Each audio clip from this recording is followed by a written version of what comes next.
All right, you're live. Okay, I will call to order the February meeting of the Finance and Budget Committee. Our agenda today calls for public comments, a few reports, and then any other agenda items anyone else would like to present, old business and new business. So since there don't seem to be any members of the public here to comment, I think we can go ahead and go to number 2. Okay. Richard, and you'll be up first to talk about our 2018 expense and revenue. Sounds good. Please proceed. So both charts are out there for January of 18 and January of 17. And the good news is January of 18 is ahead of 17, just about every fund. General fund is actually $275,000 ahead of the loss in 2017, so it's still a loss of $608,000, but last year's loss was $883, so it shows definite improvement. Expenditures are down for the most part. Revenues are about $100,000 different, so most of the pickup is in reduced expenditures, which would make sense because of the cost cutting we did in 2017. And, you know, the tightening of all the screws and all the budgeted expenses that we went through last year. Rec complex is $54,000 ahead, and it's actually a profit of $16,000 this year as opposed to a loss of $38,000 last year. So that's a definite improvement. That shows, you know, the effect of cutting costs there, as well as reestablishing their fund balance, and just generally lower overhead with the cost-cutting measure that we went through again. Parking is pretty much, you know, small potatoes, not to worry about. Water fund, $15,000 ahead of last year's loss, but pretty consistent, so that'll catch up by the end of the year. We don't have to be too concerned about that. It's just early in the season. The sewer fund is $60,000 behind the profit from last year. Not certain why that is. I still have to look at this, and I have to look at the sewer fund for 2017 because it has a really large revenue pickup or profit pickup 2017 compared to 2016. So we have to verify those results. The library is $105,000 ahead. Actually, it has a profit this year versus a loss last year. The loss last year was mostly from spending for their building improvements, setting money aside in their building reserve. Of course, this year they haven't done that, and actually they have better revenue this year than they did last year. And I think timing is the main difference with that. So far January results, even though they're very preliminary as far as the year is concerned, they're looking good. But one thing you should keep in mind about January is that the weather and the catastrophes this year are much worse than they were last year, and yet we're still not experiencing, you know, a worse presentation of numbers when it comes to the general fund. I don't think we had a major fire last January. This year we did. I don't think we had flooding last January like we did this year. Wow. So those things make a big difference in the expenditures that we've had to go through for this year's costs in the general fund. However, we're still improved over last year at this time. So, and also the colder temperatures and more snow. I forgot about that. That's been a problem. Yes. You know, more water main breaks probably, and a lot more snow plowing expense. Yes. But still, the results are much better. Has there been an increase in breaks, Mike's? Looking at the third one this year, we have a third one, veterans one. Looking at that now. Third one as far as the winter season, or for 18? 18. For 18. How many did you have in 17 beginning of the year? We did not have any until, I can't remember the last one. We started basically right after the first year. And that's maybe 5. You had 5 last year during the first month of the year? No. 5 total. So what I'm getting at is how many this January versus last January. Because you told me you had several breaks in January because of the cold weather we've had. Yeah. and I don't think you had many last year at all. So, anyway, the point is, even with worse conditions, fires, floods, cold temperatures, more snow, the results are still better this year than last year. And I think it's a lot to do with the cost cutting and the cost measures that were put in last year. Yes, it almost appears as though, even though we've had more expenses in 2018, we still look better than we did in 2017. That's pretty obvious from those two charts there.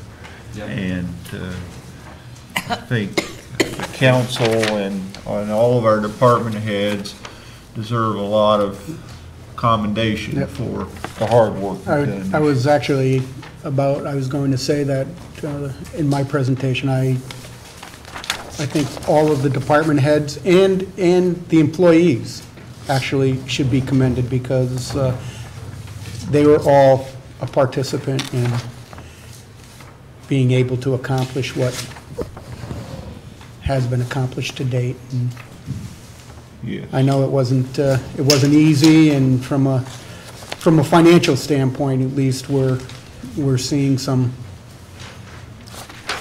fruit being bare.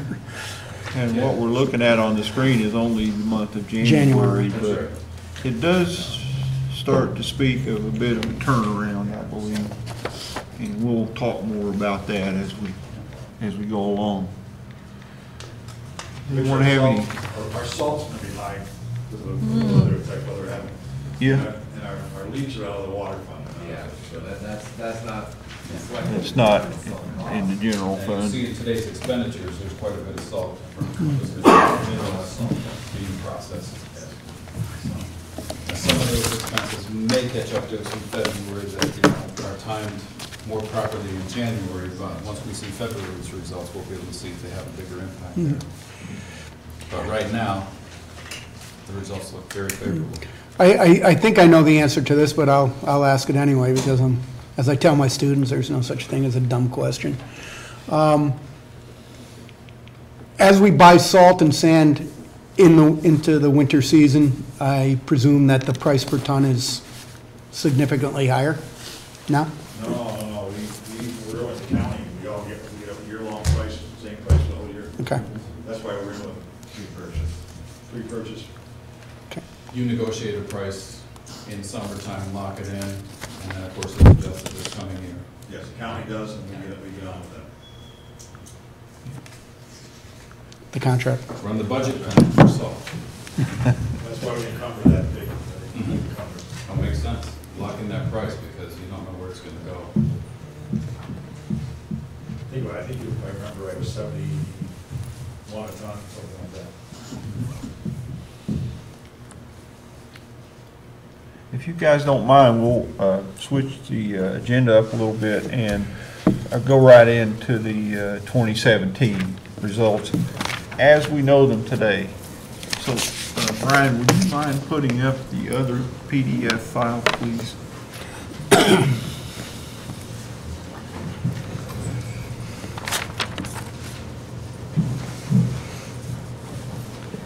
Before we start talking about this, I just want to caution everyone that these numbers are not final. This is not final for 2017. These are preliminary numbers.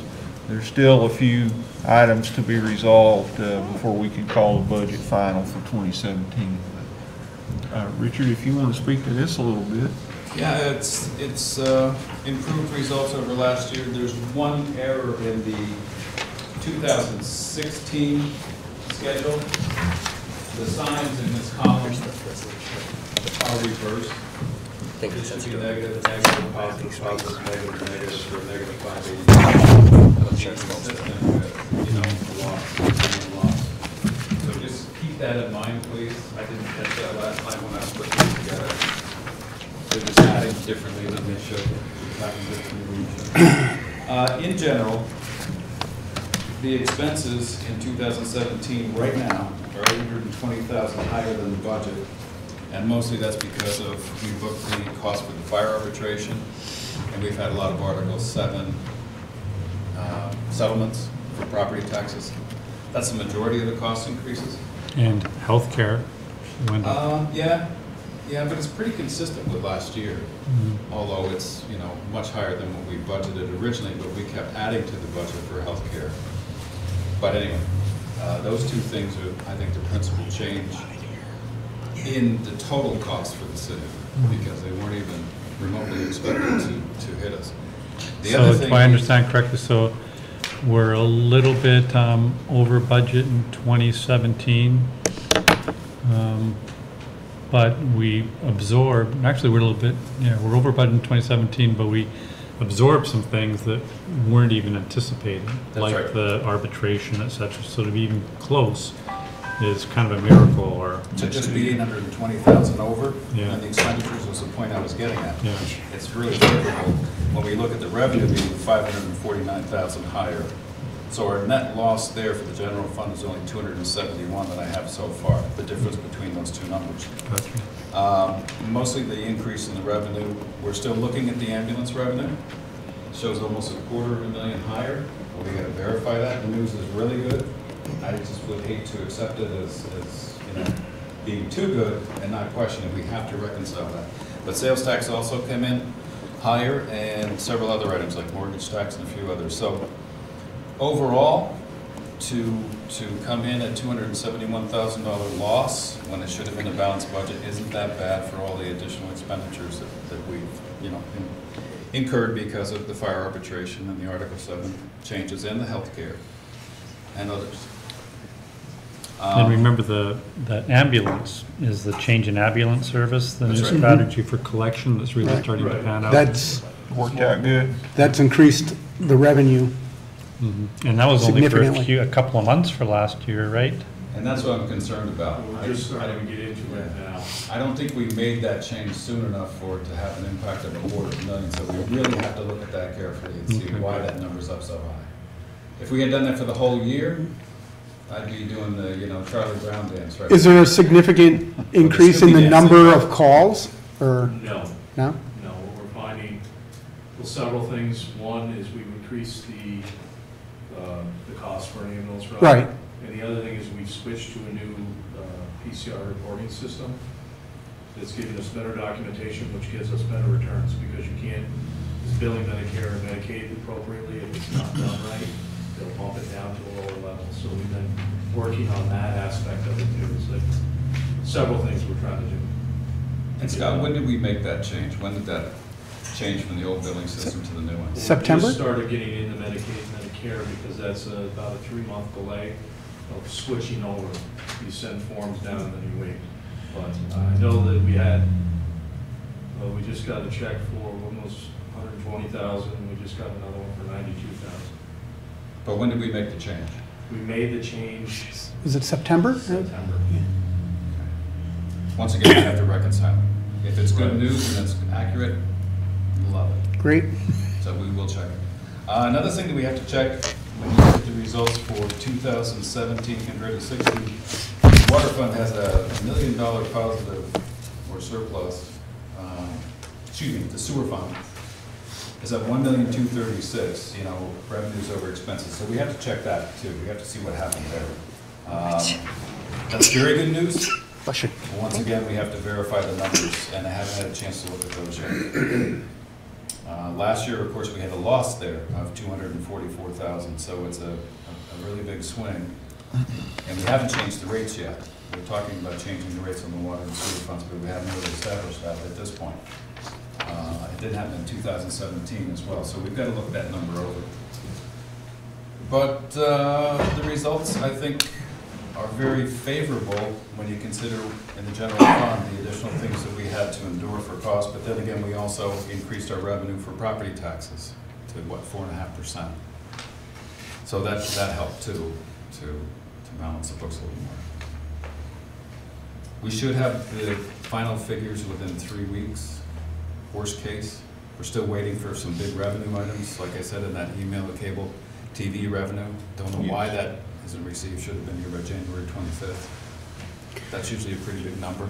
We have no way of verifying, do we, their books, so that, I don't have access to their operating Right. income. There's no way I can even estimate what they're doing. Right. I don't believe they're Well, I don't know. They could be considered a public company with public information, but I'd have to find out. So. Any Plus, it would be questions? limited to just the subscribers within the city limits. Well, I have cable TV service, so maybe they'll get it to me. I pay them a lot each month, by the way. You're not alone. I read in the Nikon magazine, there's a service available to New York State municipalities that will do an audit of your cable television We've done deal. that. Have we done We that? have done that to make sure they're paying us the correct revenue. Are you satisfied that we're collecting the right amount of money from them? From them, yes. At this point? Yes. And- I'm not satisfied that we're not collecting the right amount of utility grocery receipts tax from all of the vendors or all of the providers in Plattsburgh, City of Plattsburgh. New York State says we're allowed to do it. 1% utility gross receipts tax is on telephone companies, telegraph companies, telecommunications of any kind, cable TV. I don't think we collect anything from PrimeLink, so I have to find out why. I know we don't collect anything from MLD, and I'd like to find out why. But, you know, don't have to get too excited about those things, we can just look into them. Getting back to cable, do we know what year we are on the franchise agreement, or how many years are left on it? I don't know offhand, Would have to look, yeah, I don't know. but that was audited. And the Nikon auditors did that. They did a good job on that. They went back, I don't know how many years, and they were questioning the tariffs in the old agreement versus the new agreement, so they did a very thorough job on that. That's good to know. Yeah. We're right up to speed with that. Okay. If nobody has any other questions or comments, we'll Hey, Patrick, how you doing? Good. okay. All right. Thanks, Richard. You're welcome. Peter Insel asked to make some comments today about our budget initiatives in 2017 and how we fared, so. Well, basically, I mean, I just want to dovetail off of Richard's comments that, and again, as I said earlier, I think financially, we're starting to see some results from our initiatives and belt tightening, and again, my thanks to all the department heads and the employees, the city employees, because they've all certainly played a major part in it, and that if the news that Richard gave us earlier, if those figures hold up with the ambulance numbers, as well as the $125,000 in increase in sales tax over. That's locked in. That's locked in, over and above what we had projected. Dare say we may have a little bit of a larger, I mean, I think when we went to Moody's, we were telling them $38,000 in negative Assigned fund balance. fund balance, and that we may be looking at ending 2017 with a fund balance in the six figures. Yep. So I think that's telling. Yeah, these numbers with what we still have outstanding as encumbrances and we have to carry forward and take out of the available fund balance leave us at about 250,000 positive versus a 38,000 negative. 38, yeah, so We that's, have to find out if those POs that are all still outstanding are going to be valid expenditures to carry forward, because they will come out of the available fund balance portion. but I mean, I think we're actually, even as late as November, correct me if I'm wrong, we were looking at about a $400,000 negative. Yeah, because the sales tax was flat, if not a little bit behind. I told you. And you did. The ambulance revenue had to materialize. I think, you know, we got more reports and we got more information to put on the books from them. So things did improve very quickly between October and the end of the year. When we first did the projection for Moody's, it was bad enough, and then it looked even a little bit worse in November. But I think it's significant from October to be looking at being in the whole 38,000 to turning it around by the end of the year and having 100 to 150, up to, who knows, maybe even a $250,000 reserve in the general fund, which, again, it just goes to show that things seem to be working. Of course, we have to make an immediate budget adjustment this year for the reduction in the Falcon Seaboard revenue, because that was budgeted at 93,000. Right. So we'll have to cut that in half. And then we have to also look at what we put in for debt service in July that changed dramatically by the time we floated the debt in November. We didn't borrow as much because we cut down on the capital projects, projected spending so much. I think it went down almost $4 million.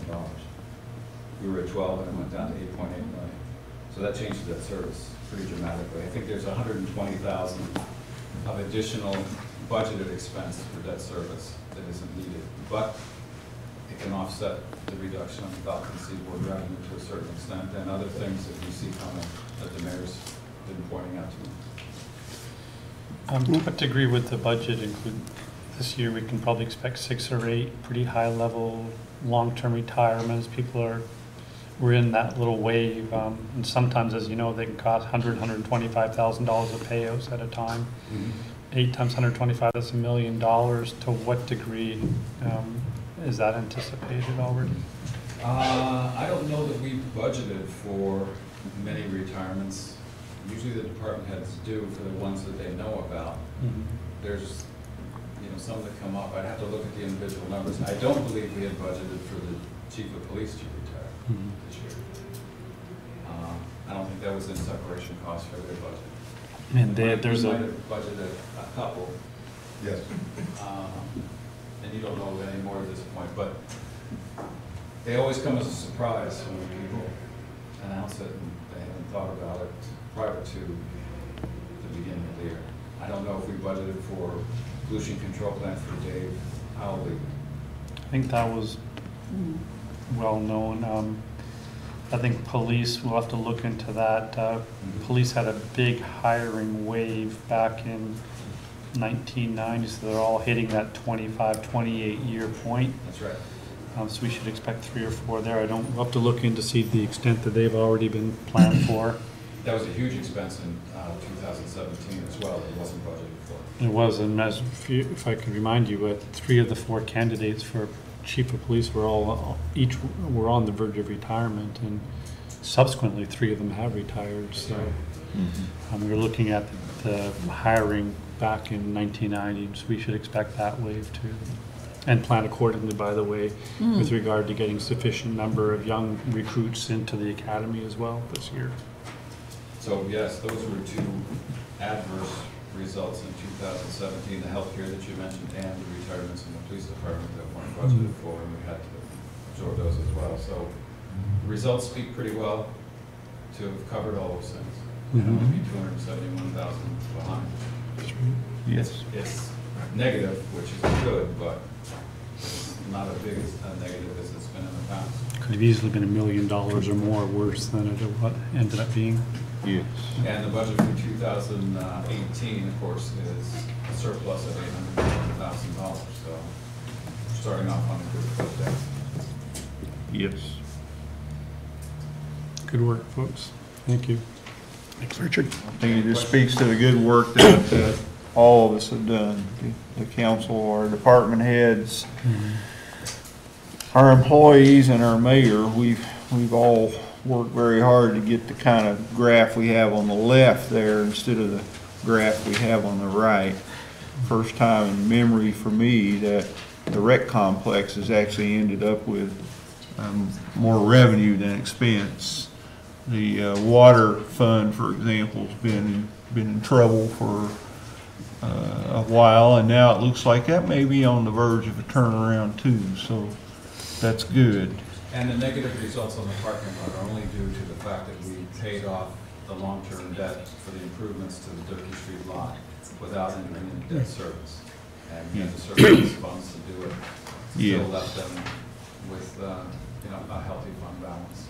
And as we mentioned earlier, the fact that the general fund revenues and expenses are so close together is also a testimony to how much we've worked to streamline operations here in the city this year. So you're actually starting to see a little bit of a payoff for all that hard work.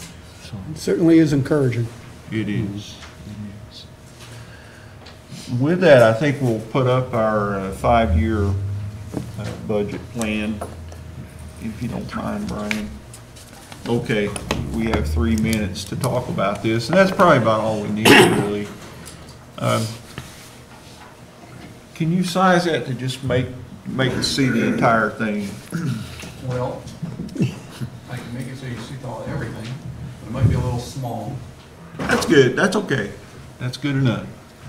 Just quickly draw your attention to a couple of items there. As Richard and Peter mentioned, we could end up with a significant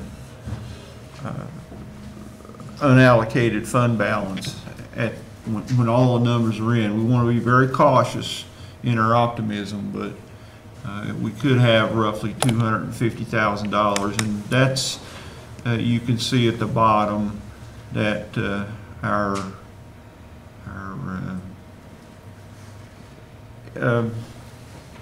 Brian, Yes, we Brian, need if a you'll- laser pointer. A, yes. cell B, Here's our laser Want me to zoom in pointer. on one? yeah, just, can you do cell B, or C, Brian? You want to see column? There C? you go, yeah. So if you look at column D for 2018, you can see, if you'll scroll down to the bottom of that column, you can see that we're projecting a surplus of $800,000 if we have our positive fund balance, our unallocated fund balance this year, 2017, as we expect, then we'll have $1 million carry over. in surplus. But I just want to let everybody know that our work does not stop here. I want to remind you of a couple of facts, and one is that we have one of the highest mill rates in the county, if not in northern New York, $12 per thousand. And we also need to focus on that and work at bringing that number, if we can't bring it down, let's at least keep it the same.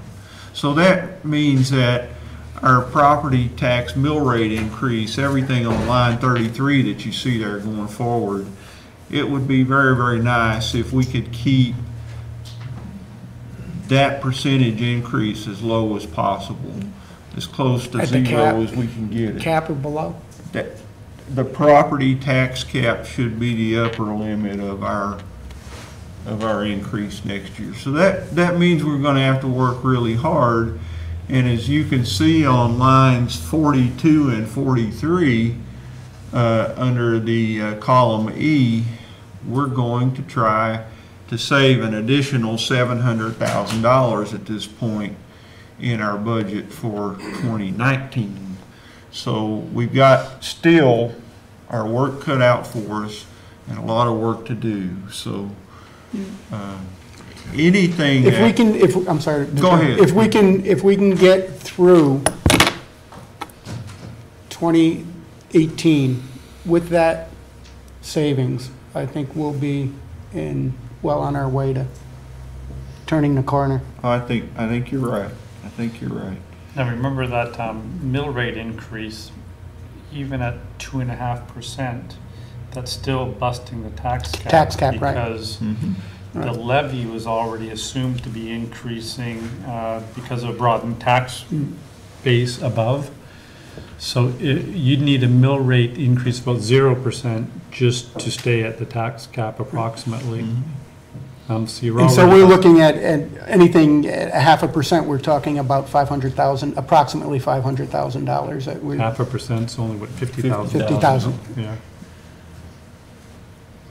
every 1% Right, is 100. $111,000. Yeah, so if we can come up with additional $250,000 of savings, you can get to about the tax cap probably, roughly. Yes. So we're already, you know, anticipating $700,000 in cuts for the 2019 budget. And if we were to add another 250 to that, then we'll be right at the $1 million mark. And I think that's a good thing for us to shoot for.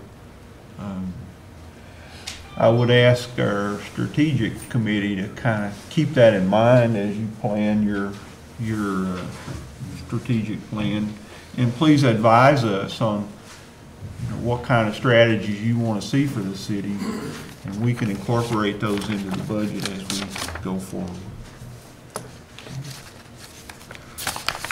So, if, unless somebody has any new business, I think we're pretty much ready to adjourn this meeting. Motion to adjourn. Second? All in favor? Aye. Meeting adjourned. Thank you. We'll end that meeting and begin the work session for tonight. The work session gives you an opportunity to have a little bit of further discussion on any of the items on the agenda.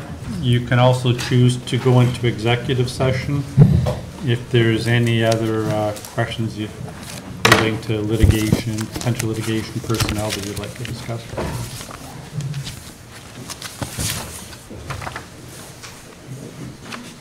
Mayor, I'd like to recommend that we do go into executive session to have some updates on our litigation with retirees, and also with the firefighters. It's been a while since we've talked about that. I'd like to have an update. Certainly. Is there a seconder? Second. Second by Councilor Armstrong. All in favor? Aye. Opposed?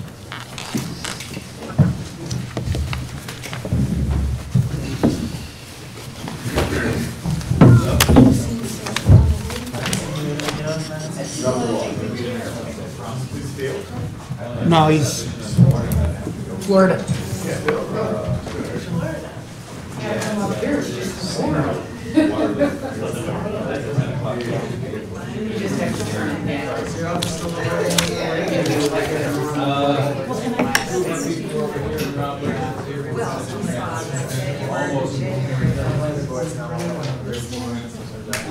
Turn on the lights, make a scene.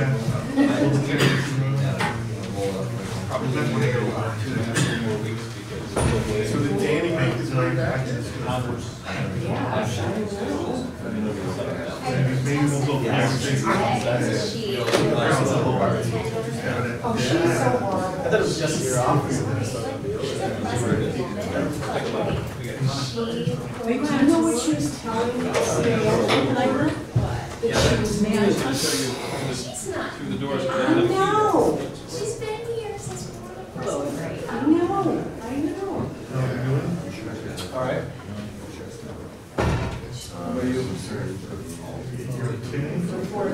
Yeah, I know she was on maternity leave during, conveniently, maternity leave.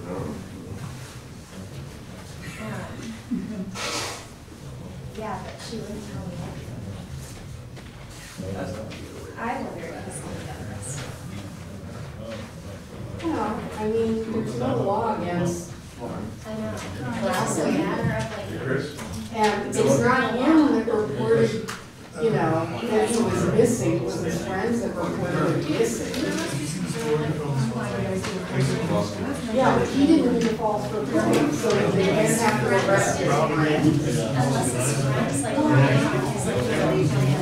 Then maybe it's fine. Or depending if you've already lost or if she's been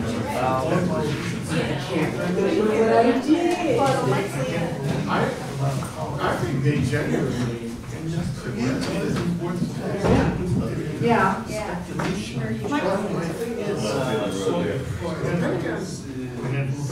his car was. So, if they parked it, let's go on this side. Well, maybe see it, he said, coming off, they don't create any jobs. Right. They don't do any capital improvements, they don't pay any taxes, other than they take all our geothermal power, use it to run their computers. And he's asking whether this is ethically sound. Very good. It would be so nice. They're actually talking about Yeah. So Bill, you can do it at 9, we'll just sit here? yeah, that's fine. Well, you know, it makes sense to have all the people here, because if he asks for something and I can't do what it asks, if all of a sudden the other person. I don't believe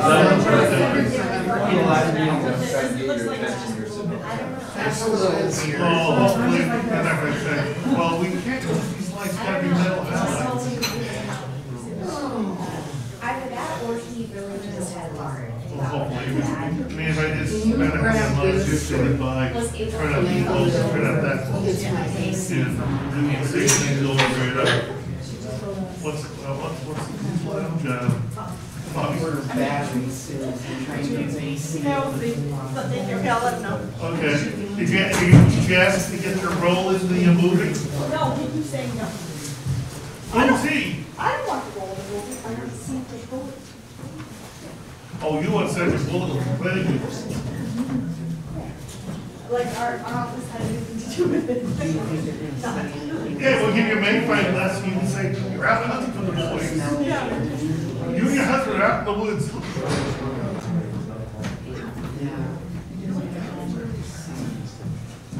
I was going to quick email back to you. Okay, does everybody else know? That's what I mean, I'm going to respond to all of you.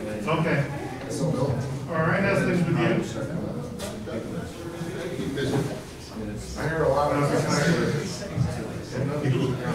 Why, you don't know like coming in at midnight and plowing the city streets?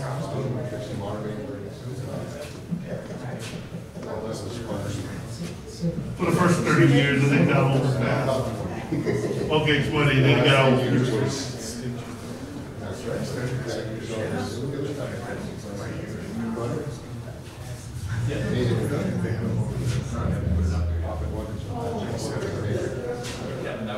I understand.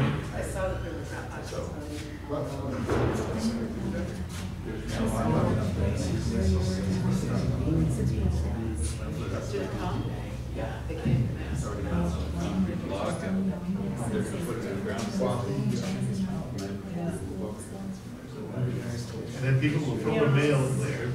And they'll put our payments in the mailbox beside it. And people with mail will throw it in their box. 9:15, 12:30, wasn't continuously going. I was there.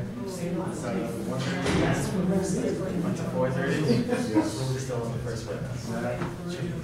So you mean this is Marshfield? I'm one of the attorneys for children. Oh. So it was direct. So we're in the middle of the process there, actually, the two attorneys for children. Children don't. Children are allowed to do that for the most part, so. Well, I kind of guessed that part. Patrick's on the library for license one thing. Real crazy. The manager of MLD. Well, I guess when he started questioning, saying, pushing witnesses, I kind of guessed. But he wasn't in the creepy suit, so. Patrick was the one guy that I gave the business having that conversation. Him to get. Oh, yeah, give it to him again. Oh, got it. I think he's got shit listed this year. Well, not yet, but, you know, it's the first. No, that's only for attic installation. If your house contains. A lot of houses, they either have it or they got old style wiring in them that won't allow it. They think they got number 2 wiring and you can't put insulation. It's also what we're advanced. I need to replace all the windows in my house. He's got a program for that too. Oh, that's $25. It has to be, the receipt has to be filed within 6 months of doing it. Yeah. Yeah, it's It's only been a few months ago, yes. He hasn't done it yet. Oh, he hasn't done it yet? No, you're saying, he gets the job in 5 years. But you haven't started. Yeah, we've had people try, well, not just here, but across the state, come in about 3 or 4 years later and say, oh, wow. So now they cut it down, it has to be within 6 months of you make the purchase.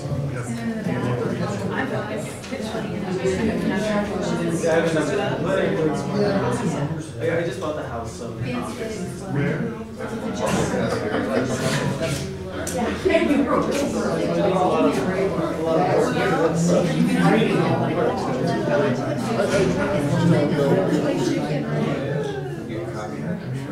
Victoria's name? Yeah.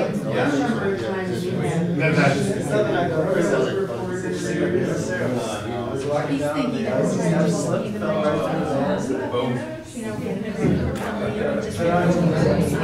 You guys are getting certain landlords. Even some. Well, all we need is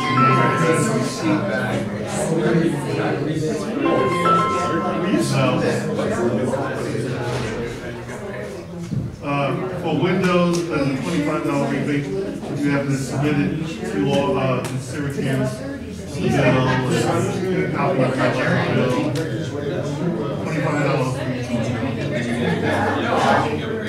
If you have a great flash, well, yeah, for sure. But they have to be in the store requirements. Yeah, we do with the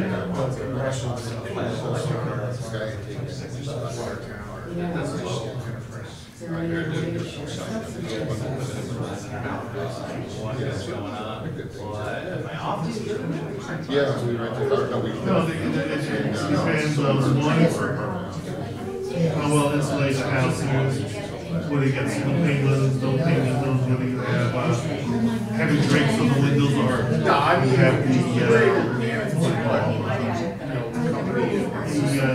drapes that. No, if you have heavy drapes, or you have just the see-through. We just bought a bunch of heavy drapes, so I mean, and then some people do this thing where if they're hot in a room, they turn to get a thermostat in their room, they throw up the windows. So they heat the whole north country, and then they wonder why they're not jealous. They're supposed to be.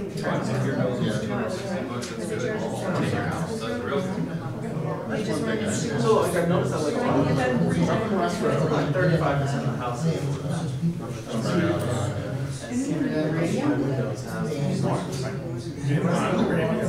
He's got a face for radio. Glass that insulator.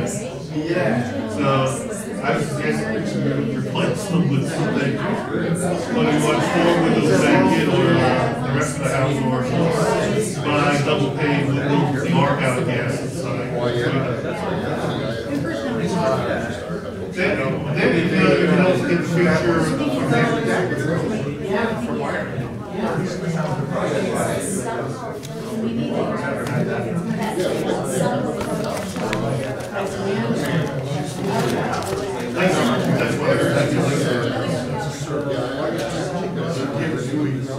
Oh yeah, it sometimes do that.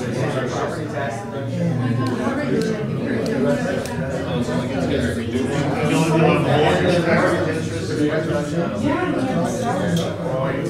showed everybody. Well, you know,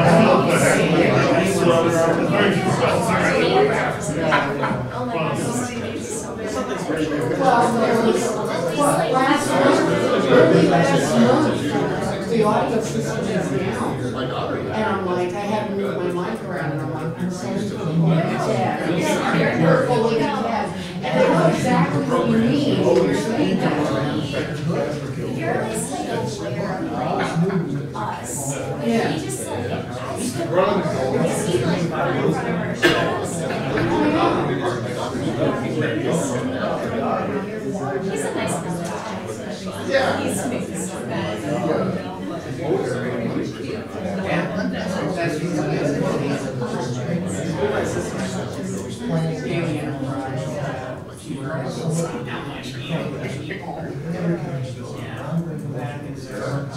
That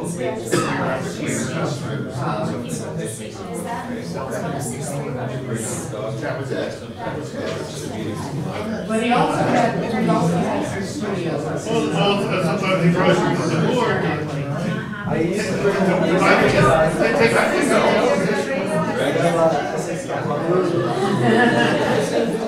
Where is it?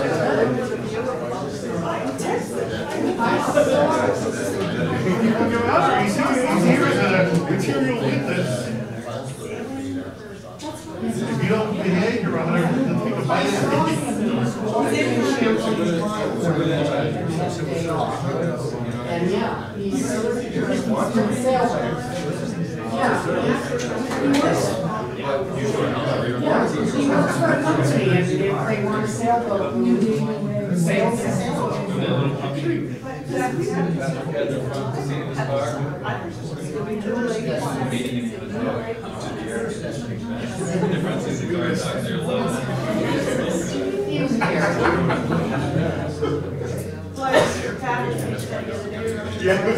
I know, I apologize.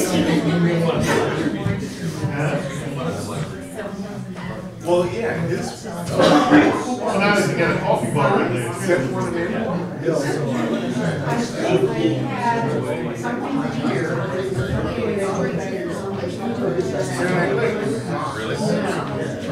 Yeah, but he said something one day. Yeah,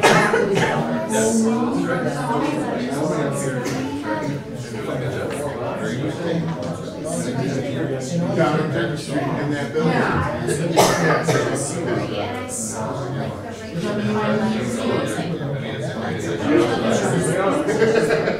but I don't, yeah.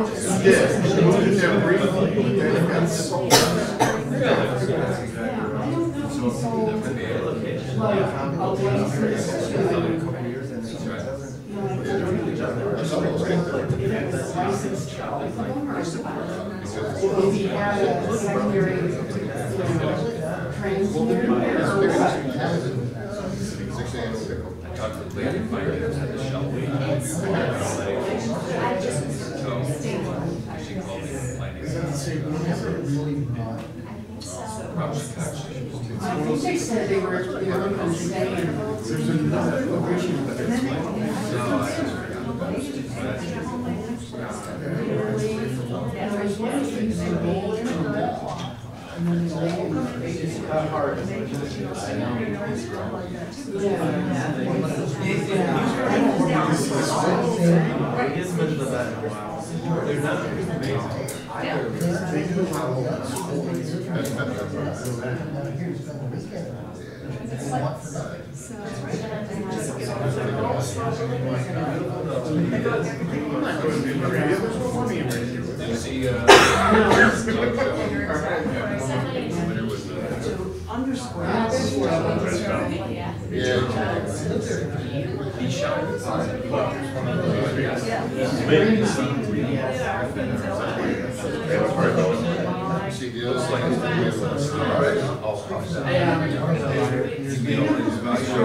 Take that away from your It's not like one side is all in water, the other side, the east side, the main side is all really nice water. When that stuff breaks up, it's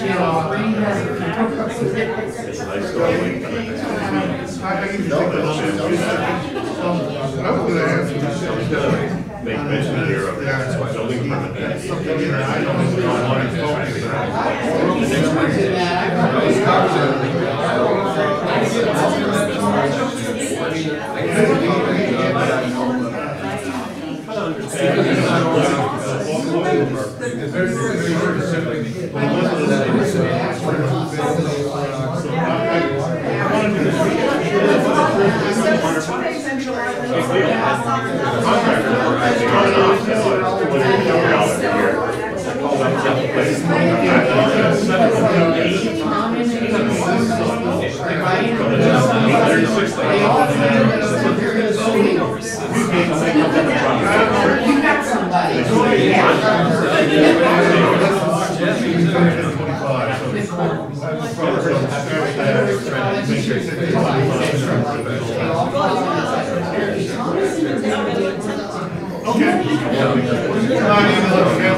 Or I can take care of my night.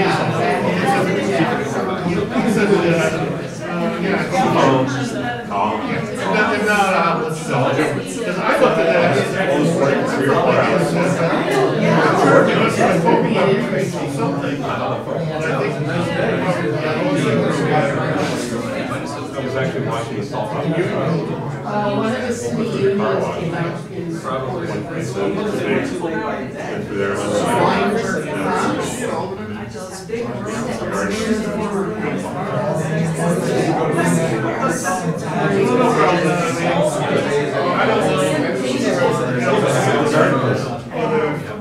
Whether you're on 18 times,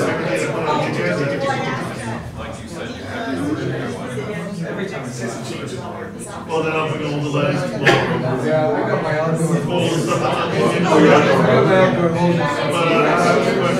As I haven't begun to get that role, I'm probably a little double fold. I haven't begun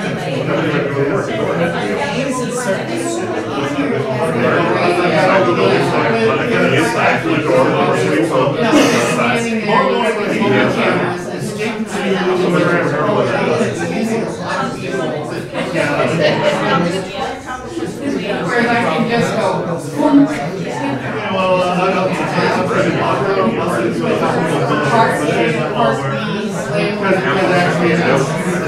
You're a kid that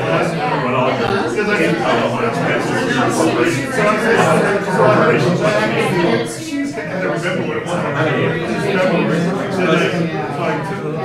Highlighted and copied it. So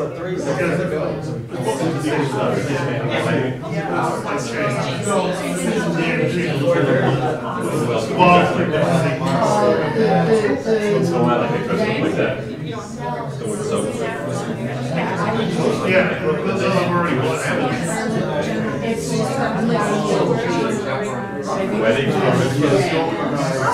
weddings, and then they want to replace that a little bit. Sorry, running from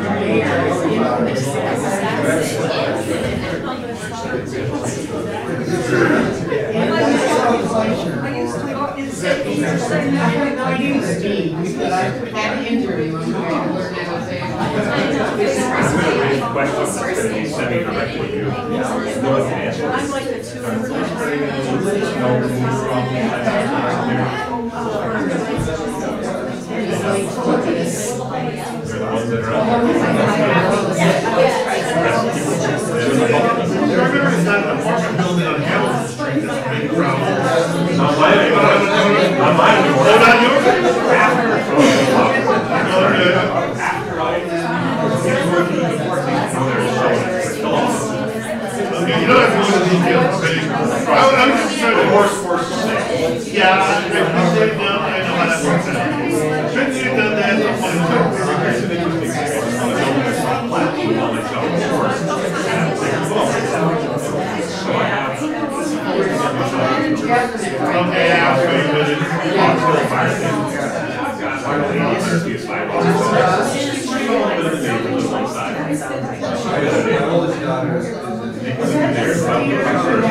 I got a little Toro electric plow, which wow. Yeah, exactly. Instead of walking through like gasoline, diesel, that's the problem. You gotta watch when they sit. Yeah, well, I won't, I don't really driveway. I mean, for surveys, like fluff, through that, someone they have working, especially after the plow is completely here. Yes, and I have to work it in, and get it down. Like that. And then I hate it. Well,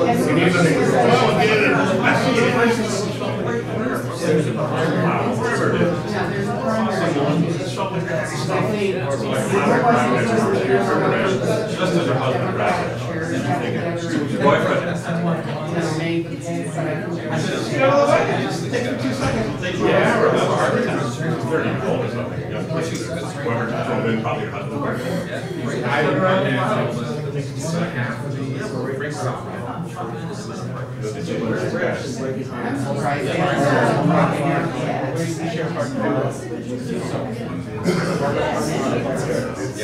I've always had the bad habit of throwing myself into problems trying to help people.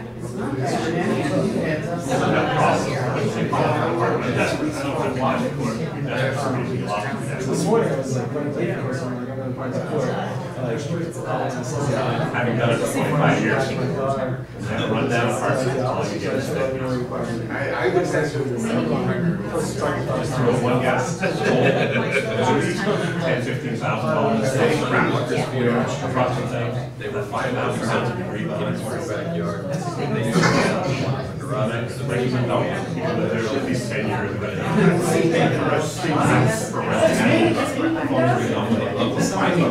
One photo I went there to show it. I figured out where it was.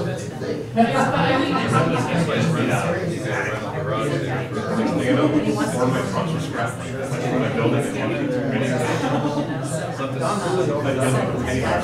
how much for the junkyard?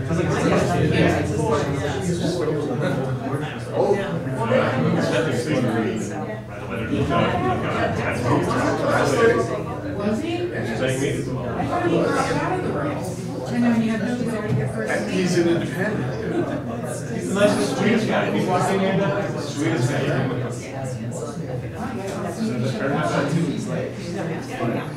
Rented to somebody else, so I was already that pretty good shape. Like a rat. That's my life. He drives out, he left. People have, in this day and age, with the taxis background, I can type your name in and everything comes up. The neighbors are no credit for this $3.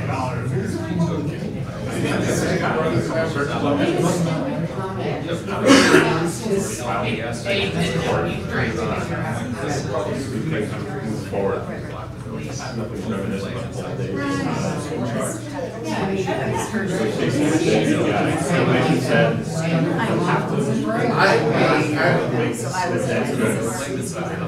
How long is it? You move the grade? Well, from the grave, I'm going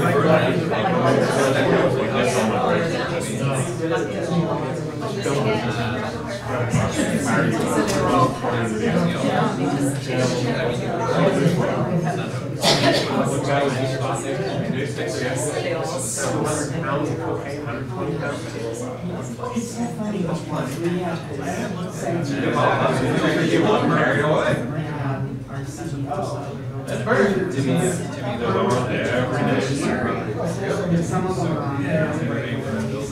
Look at that place in North Cat. And now here's that side. Single, side by side.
I turn my ring off on my phone and leave it in the living room because it beeps every 2 days.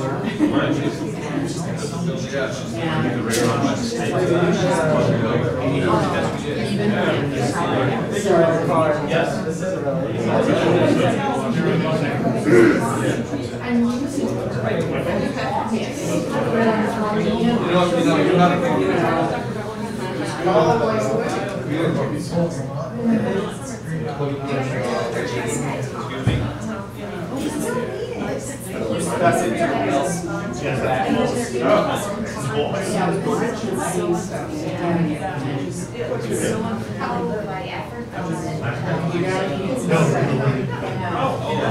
know what I mentioned.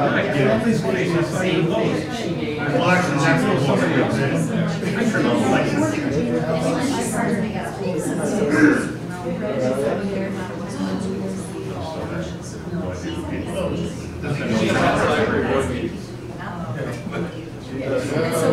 Didn't say much though.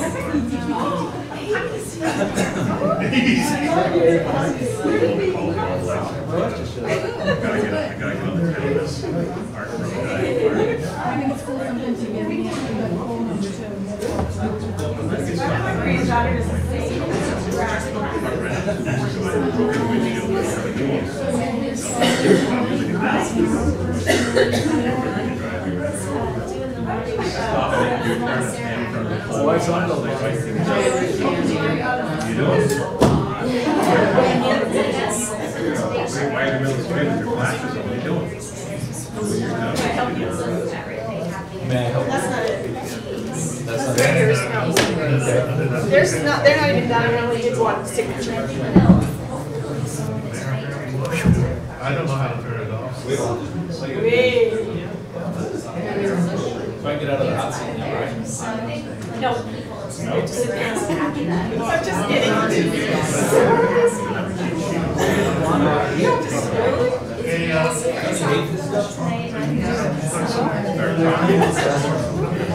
Just another day at the office.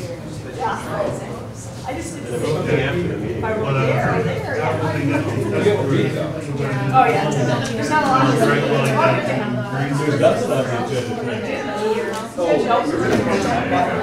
Yeah, well, whatever, yeah,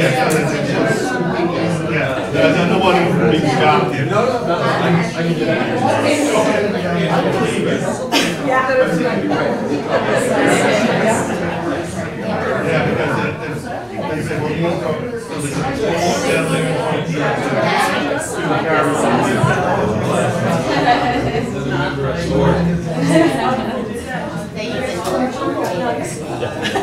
Of course, come on.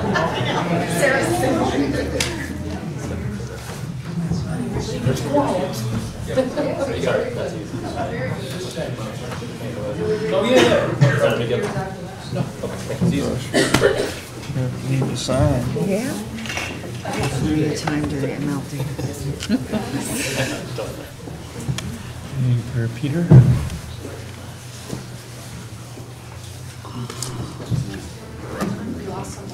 Yep.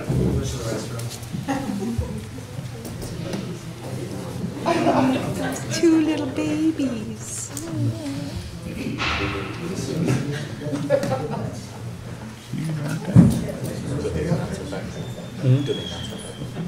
So, Peter, did Peter move to go into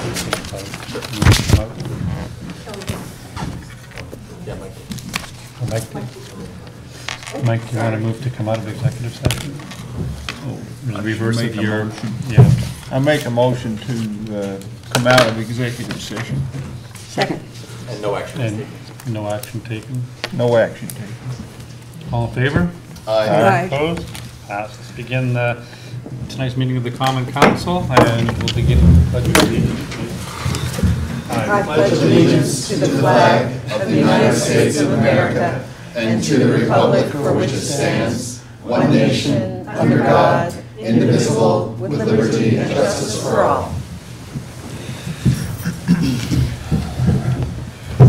Roll call, please. Mayor Reed? Present. Counselor Armstrong? Here. Counselor Kelly? Here. Counselor Dowdle? Counselor Enzel? Here. Counselor Spencer? Here. Agenda out here.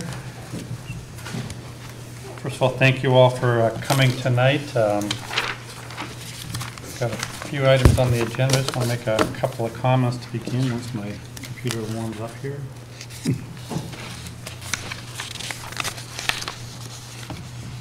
And I do want to thank the Budget Committee for having their committee meeting before this meeting began.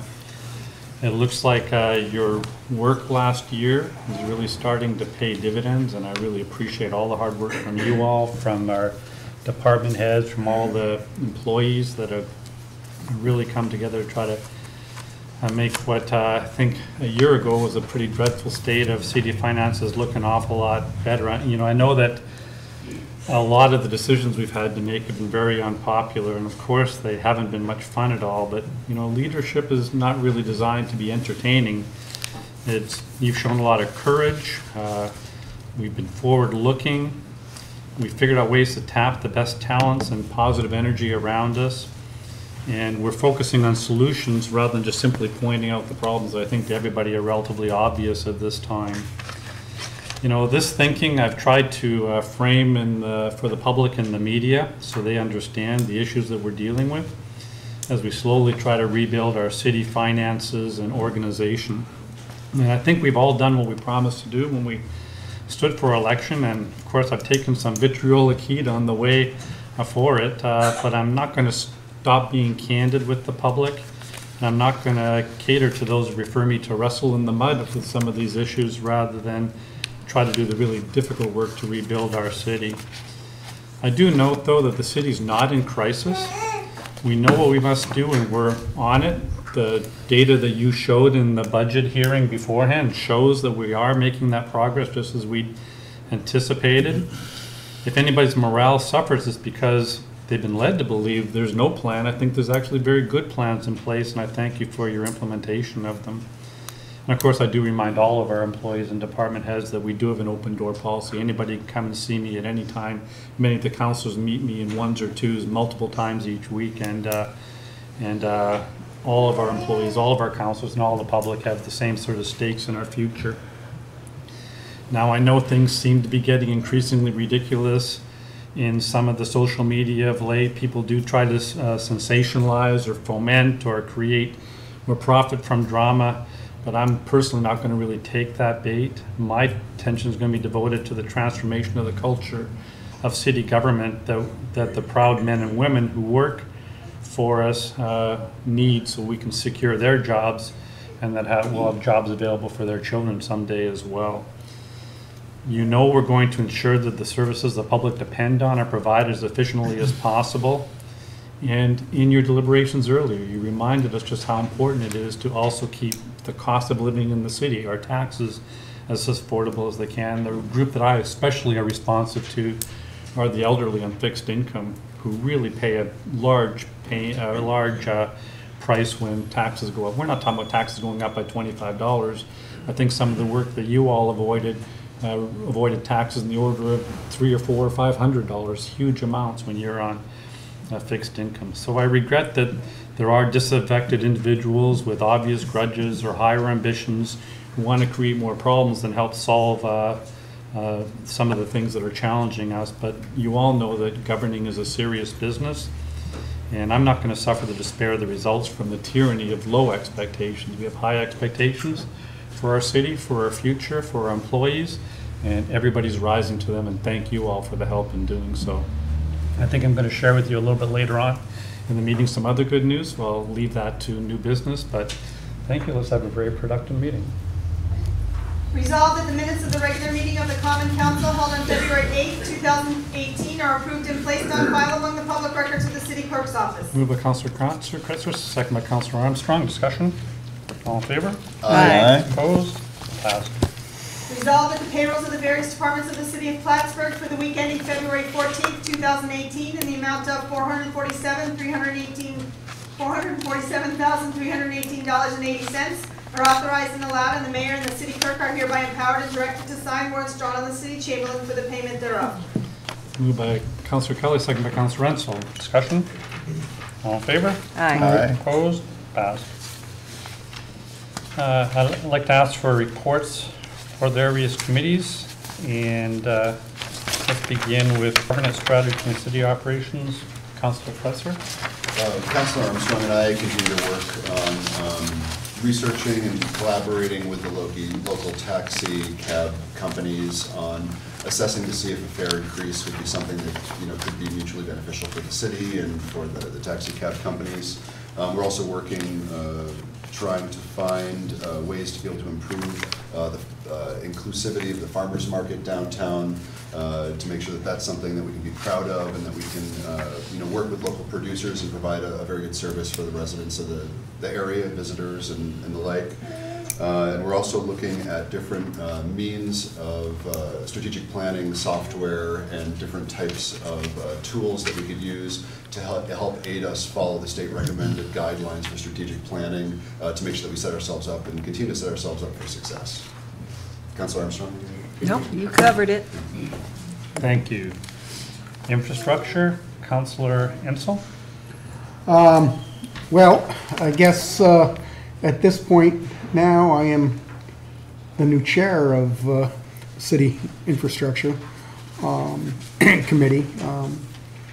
And we did meet last week.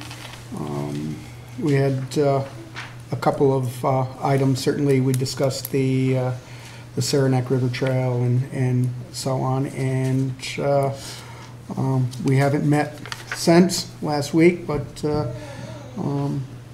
I guess I'll be chairing and looking for another member. I think I'd like to reiterate what you came up with. You did vote on proceeding with the Saranac River Trail project, not under the premise of having the city put in another $500,000, which has been reported relatively widely, but rather on the premise that through the good work of the infrastructure group, you figured out ways to actually lower that price tag to almost zero for the city. And that's, I think, the more accurate portrayal, although we know always with overruns it could be more, but the infrastructure committee and the hard work of the finance and infrastructure people really produced a plan that is much more viable than what was presented to you before that. Councilor Kelly, finance and budget, please. We held our monthly meeting today, and Mr. Marks gave us updates on the year-to-date expenditures versus revenue, and that's looking very positive.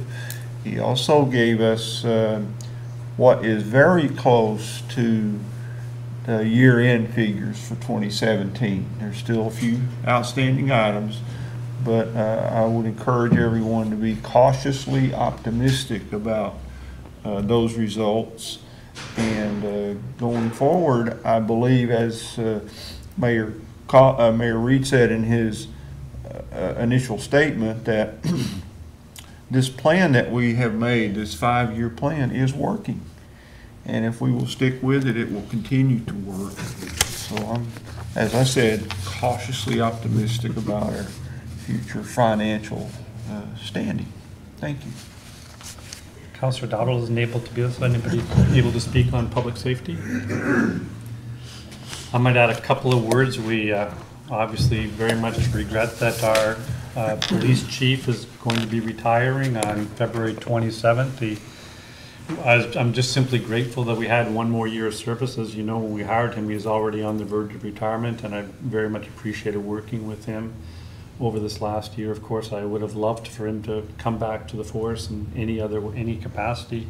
That option's always open for him, but I wish him the best. I thank him for his great service, and we're going to do our best to announce very soon how we're going to continue on with all the momentum that he built up, especially in the opioid crisis and addressing what we call the broken windows theory, using our resources and combined with the building inspector and the fire department to look at these issues as public safety issues and work collectively together to reduce those havens of crime, like the derelict buildings that we've many times discussed at this group.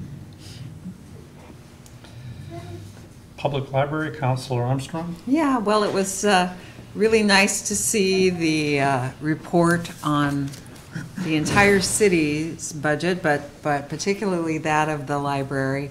And I express a lot of gratitude to Anne De La Chapelle, the director, for the leadership she's taken. I've, had the pleasure of seeing quite a transformation of the library over the time that I've served as liaison. The good work she does in writing grants and, how the board has guided the library through a really good period of growth and revitalization. So, thanks. And Councilor Ansel with the MLD.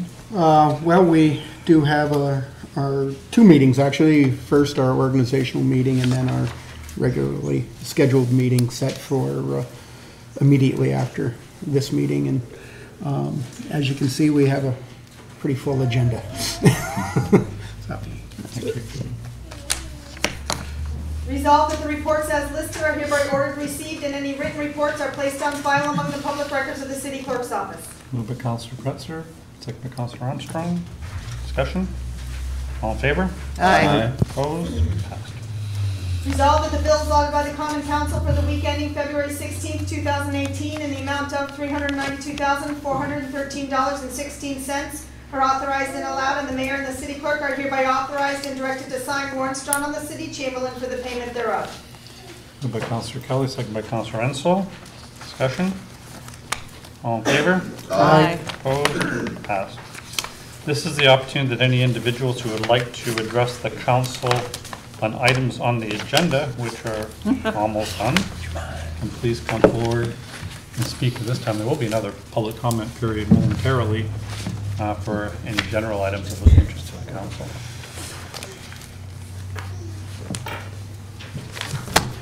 Seeing none, let's continue. There's no travel requests or other items at this time. I do have for your consideration, there's no resolution for initial consideration at this time, are there? So under new business, I do have for your consideration another item. I'd like to happily accept the resignation of Patrick McFarland from our planning board and our library finance committee, and appoint this proven young professional of Ward 5 to fill the seat recently vacated by Becky Casper. Mr. McFarland is a local lawyer who's demonstrated his commitment to our local government through his involvement with our boards, and shares the concern you all have with regard to a viable, sustainable, and growing city. He has an open and analytic mind, and I look forward to his willingness to participate fully in local government, to attend council meetings religiously, and to take me up on my standing offer to meet with every councilor in private or groups of two, at least on a weekly basis. Mr. McFarland knows that one doesn't know what one doesn't know, and we must all do a lot of homework and perform hard analytics to address the challenges facing our city. And he's been fully briefed that leadership is not a pandering popularity contest that we've all learned to discover, or some sort of gotcha game, but it's tough work when tough decisions have to be made to spend other people's money.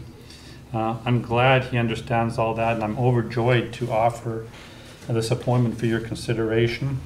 So the resolution be the mayor hands down the appointment of Patrick McFarland to the vacant common council seat of Ward 5 beginning February 16th, 2018 and expiring December 31st, 2018. And I ask for a roll call. Councilor Armstrong? Yes. Did you say yes? Yes. Councilor Can Kelly? I'm sorry, can we, is that open for discussion, or is it just Just a roll call. just roll call? I mean, if you want to get into the personnel matter, we could call an executive session. Okay. Councilor Kelly? Yes. Councilor Ansel? I'm going to vote no initially. Councilor Kretzer? No. It's 2-2. And Requires to three the tie, affirmative votes. a member of the council. It requires 3 affirmative votes of the council. A member of the council that can offer an affirmative vote and breaking a tie. And can I just make a statement? I just want the purpose of my no vote is I think that Councilor Dottle should be here, which he'll be here next week, to have a vote in the matter. I agree. So they qualified their vote. Yeah, this one is not, it's specifically in the charter requires 3 affirmative votes of the council. And it's your appointment, presumably because it's your appointment, that's the 4th vote that creates the majority. Okay. Okay. And also, I'd like to take the opportunity for possibly a week to sit down with Patrick and get to know Patrick, to vote, that's the only reason for my dissenting vote at this point. Any other new business? Closing public comments on any topic from the public, please come forward. I'd like to speak. I don't have to be first, but I don't mind. Sure.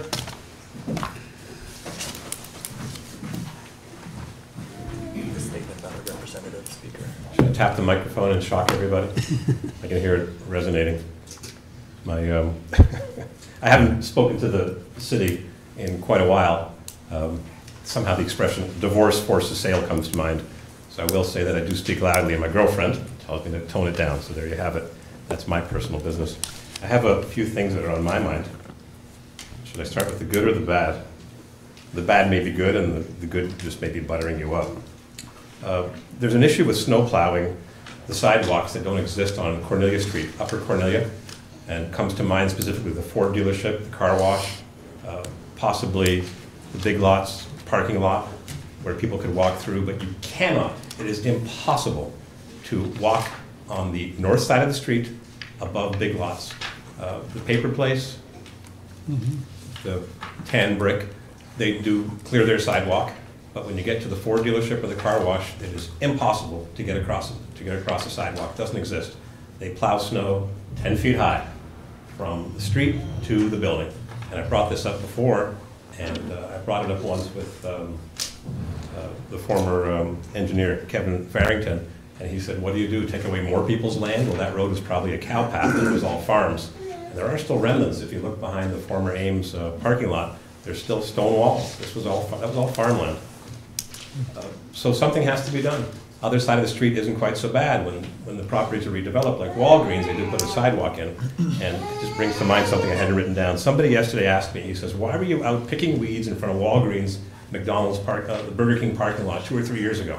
I said, because I just couldn't take it. They were 6 feet high, you're sitting at the stoplight, you got a pile of gravel where the road splits up in front of the law building, and you've got weeds that are 6 feet high at the Sunoco station, but that's their property.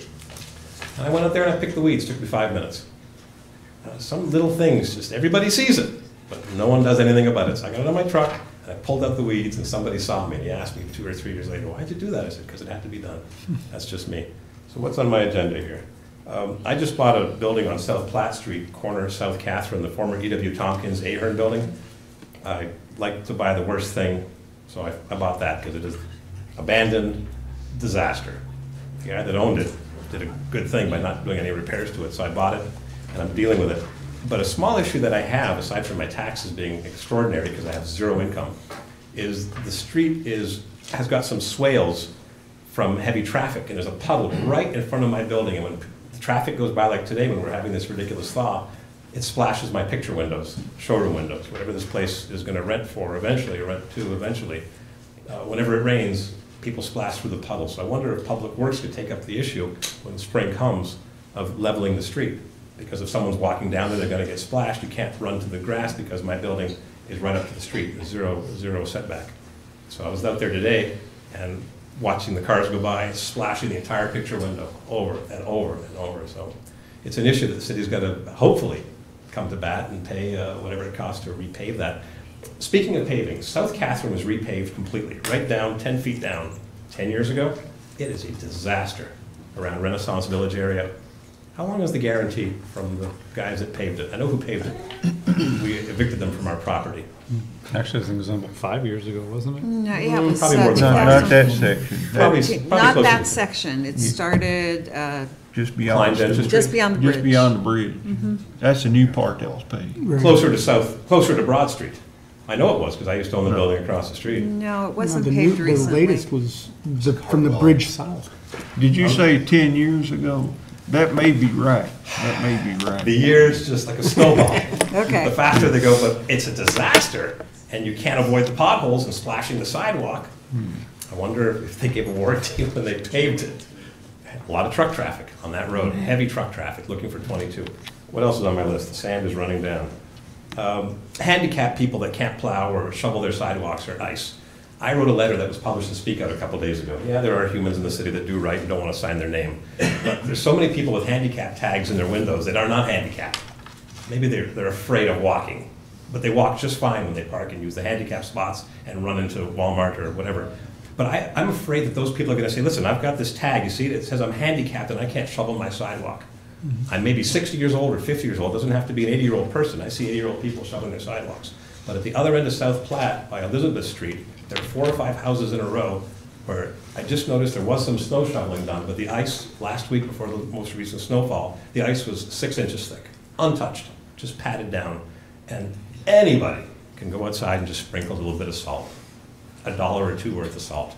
So if these people come and see you, now somebody mentioned to me, I went to somewhere, oh, Denise at the building inspector's office said there's a handicapped guy lives in that house. Anybody can sprinkle a bit of salt. So what do you do with people that claim they're whatever?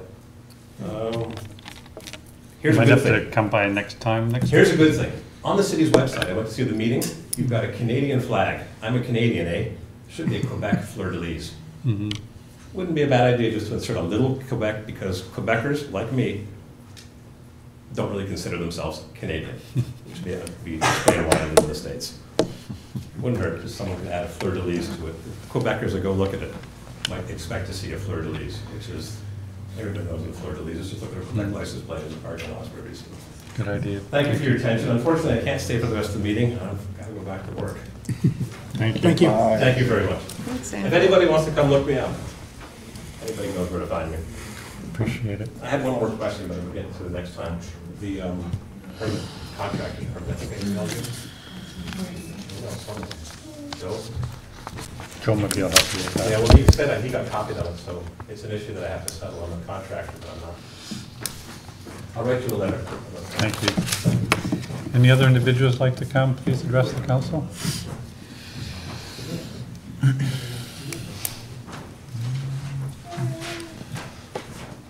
I will tap the mic. I don't have a voice like that. Mic's not on, that's all right. It's my opinion that I'm a little bit bummed out right now, actually, as a property owner in the city. This is a troubling time for our city. We lost a counselor, the community development director, his assistant, and the chief of police in a week. That's a series of staggering setbacks to an already fragmented city. My wife and I own 5 properties, including our residents within the wards of this city. We have 24 tenants who rely on us to be landlords that they can count on to fulfill promises and can be counted on to provide a safe, comfortable living space. The Common Council, all of you and the mayor, you're charged to function within the same set of standards that I am as a landlord. You're required to keep your promises and provide a comfortable and safe city for us to live and work in. The environment in this city tonight reflects kind of a mix of broken promises, personal agendas, and a city without a police chief. We're in full-blown crisis in the city of Plattsburgh tonight, and if you don't act swiftly and in a bipartisan, trustworthy manner, I believe the promise of a bright future for the city of Plattsburgh will be extinguished. Albany's looking at us right now, and I cannot believe that state lawmakers are not scratching their collective heads wondering, can we trust a city that doesn't trust itself to manage a $10 million development grant? The time has come to put taxpayers, renters, and visitors to this city first before personal agendas. It's not time to refer to union employees as liabilities. It is instead time to ring a wake-up bell and stop looking at these city workers and citizens as partners and not subjects of a monarchy. In closing, there's no better example of ignoring the public will than the Durkee Street disaster.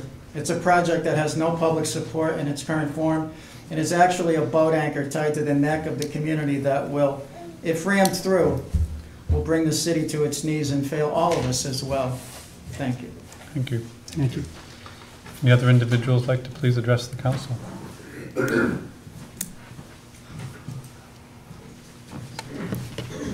wasn't going to speak tonight, but I just asked the mayor and the councilors that left. I've always been involved with the city, with working on zoning issues and trying as a resident and a property owner to make it a better place to live, because this is where I was born, this is where I've come back to, and this is where I plan to stay. Something's not right in the management and how you are supposed to work as a team. This is the first time in all my years of being involved with the city that I really don't feel that it's kind of the councilors working together to bring things to the mayor. I know the mayor has so many great ideas. I know you're trying so hard to make it a better place to live, but it really needs to be a concerted effort.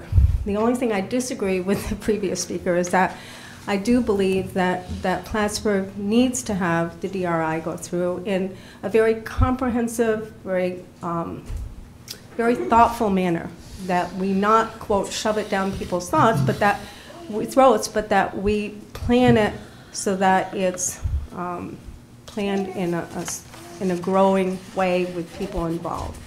But I do ask that the mayor and the councilors look together to make whoever's going to be appointed to make it part of a team, and to take this as a wake-up call, and to look at the members of the city and the workers. There's so many workers in the city that really care about the city.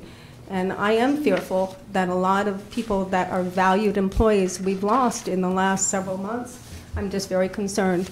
And I know that there's many people left that are also valuable, and that we can make this work. We need to make this work. Thank you very much. Thank you. Thanks, Carol. Thank you. Any other individuals like to please come and address the council?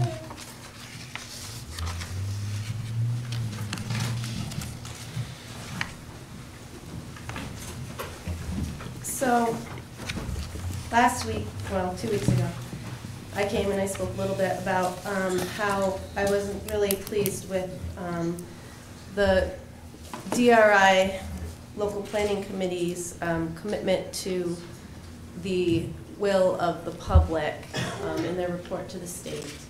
And the problem that I have is that as part of a growing group that is concerned with the direction that things are going, we're simply asking questions and looking for answers, concrete answers. We just want to know what is the data that the committee received from the public. And I don't see any answers being provided. Where are the numbers? In the report there were no charts, no graphs, or anything like that. And so in a recent conversation with the mayor, was directed to ask Paul D. Domenico for this information, that he might be able to provide that for us. A couple days later, he did resign and will be leaving. So there is a concern in the community of what is going on exactly, and will we be able to get the answers to these questions, especially when he's no longer going to be working for the city. I have submitted a FOIL request to the county clerk for this information. I've requested, one, all results of polling of surveys of the public, that the LPC during the planning committee, that the planning committee of the Plattsburgh Downtown Revitalization Initiative has run. Also, to the voting record and response forms for all DRI LPC members. 3, a record of all conference calls, DRI LPC meetings, emails, or other communications which took place outside of the public view, along with meeting minutes and agendas for said meetings, or documentation of topics covered and resulting outcomes from those resolutions. And 4, a record of all public LPC meeting minutes and agendas for public meetings held during the planning process. I don't think this is beyond the realm of acceptable requests for information.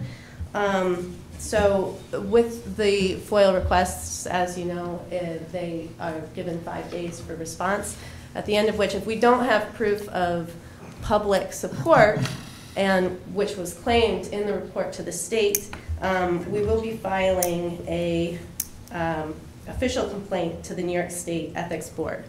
And we'll go from there. I hope that we can work together and trying to find out this information and really try to work together with the community and see this thing go in a direction that everyone can feel good about, and that the community can feel like they're being involved in the process. And that's the end of my comment. Thank you. Thank you. Thank you. Any other individuals like to please come address the council? I didn't wake up today planning on coming here, and then as the day moved on, I was like, wait a minute. I was like, I'm not paying attention to the details here, but what I'm seeing makes my stomach feel a certain way. And it doesn't make sense, and I just ask that you know that we approach everything with honesty and respect the level of intelligence of the citizens. That's all. Any other individuals like to please come and address the council?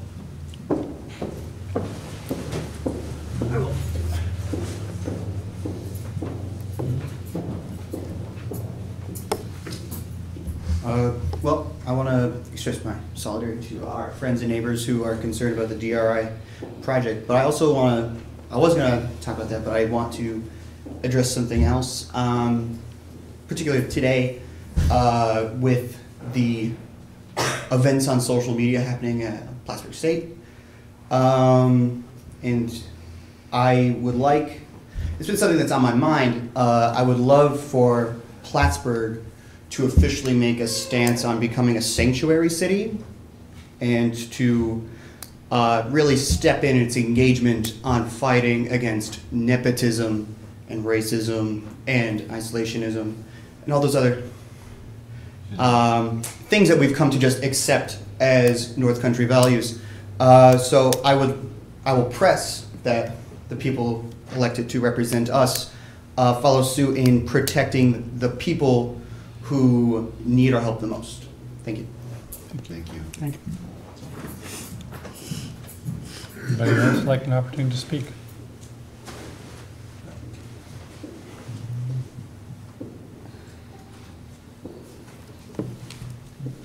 Seeing none, do I have a motion to adjourn? Moved by Councilor Kelly, second by Councilor Ansel. All in favor? Aye. Opposed? Passed. I'm going to take 5 or 10 minutes before we start the, Whatever you like. please. I just have an observation, Sarah. Okay. Just to show the reasoning.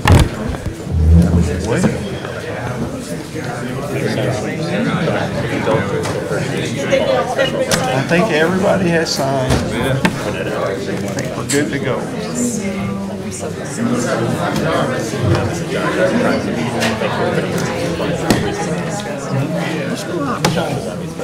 Pretty earnest with this.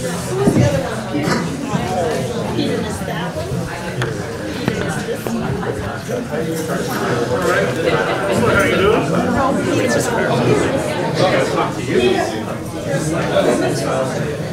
Wait. So I don't think that's that quick. That certainly is how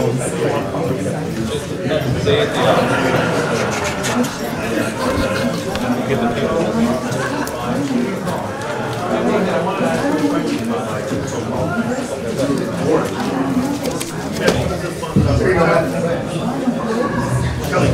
Yeah, I think you guys know. Oh, okay. Because I put my notes on them and they, I'll keep them.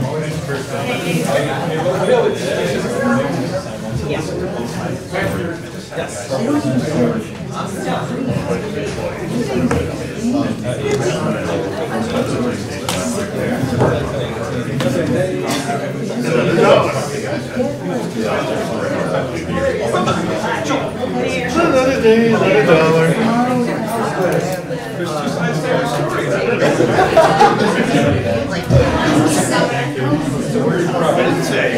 Always are. Video.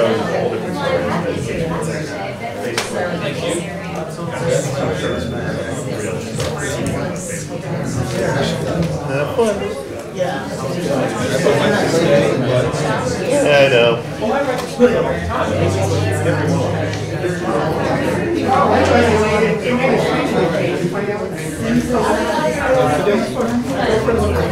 Good luck with this one. You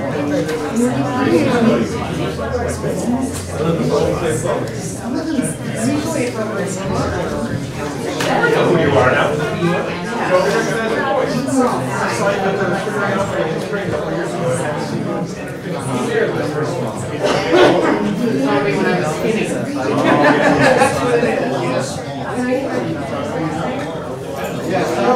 Oh, you know what I was saying.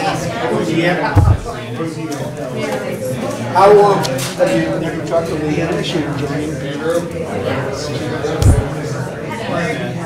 I haven't gotten any feedback yet. I will this week.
I just want to give a 2-minute warning, Josh, so we can start in a couple minutes. Someone's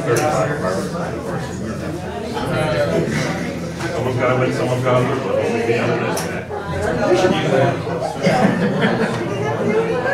Building one right now. Building inspector told me I have to get a contract. I own the building. No, you don't live there. I'm like, hey, certificate of occupancy. Yeah, we are. Pay the money, no contract. Get it over with. It's $700. You want to have the best worst landlord in the city, get along well with her. Perfect. To go. Get along with her. I wonder. This is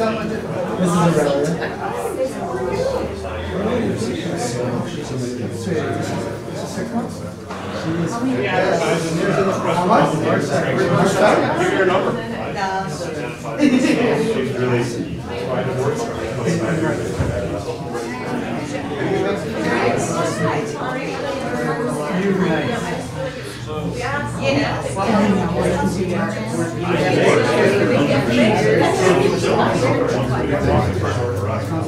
Pretty cute. You would mention it.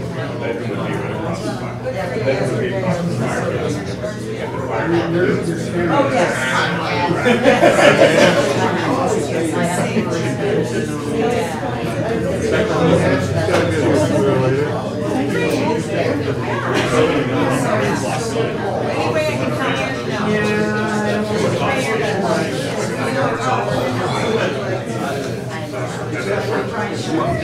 Hey, Mike. Hey, Mike. Mike. Counselor Kelly. Can you get? I'm there every day. I'm going right now. Is Josh around? I'm here. Oh, there. Oh, you made me so happy for your signature. Yeah, that's.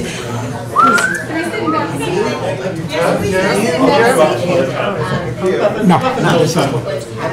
Familiarize myself. Okay. I definitely would like to have a discussion with you. Okay. Unless I go somewhere and do something. Oh, you made me so happy. Well, good luck. Okay, can we convene our MLD meeting, please? That's so beautiful. Yeah. Of course. My apologies for walking. I didn't know there was a thing on. They're not business cards, they're front cards.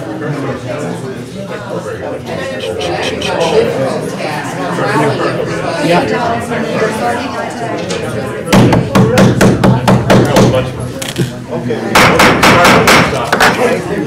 Thank you, Vice President Armstrong. Or Vice Chair. Really? Just as long as I'm not clerk, I'm fine. Okay. I'd like to call the organizational meeting of the Plattsburgh Municipal Lighting Department Board of Officers. Like to ask for nominations for the position of PMLD, excuse me, Vice President. Nominees. I'd like to nominate Councilor Armstrong. I'll second. Why, If- thank do you you- so do you much. want- Oh, that's fine. That's fine. Roll call vote.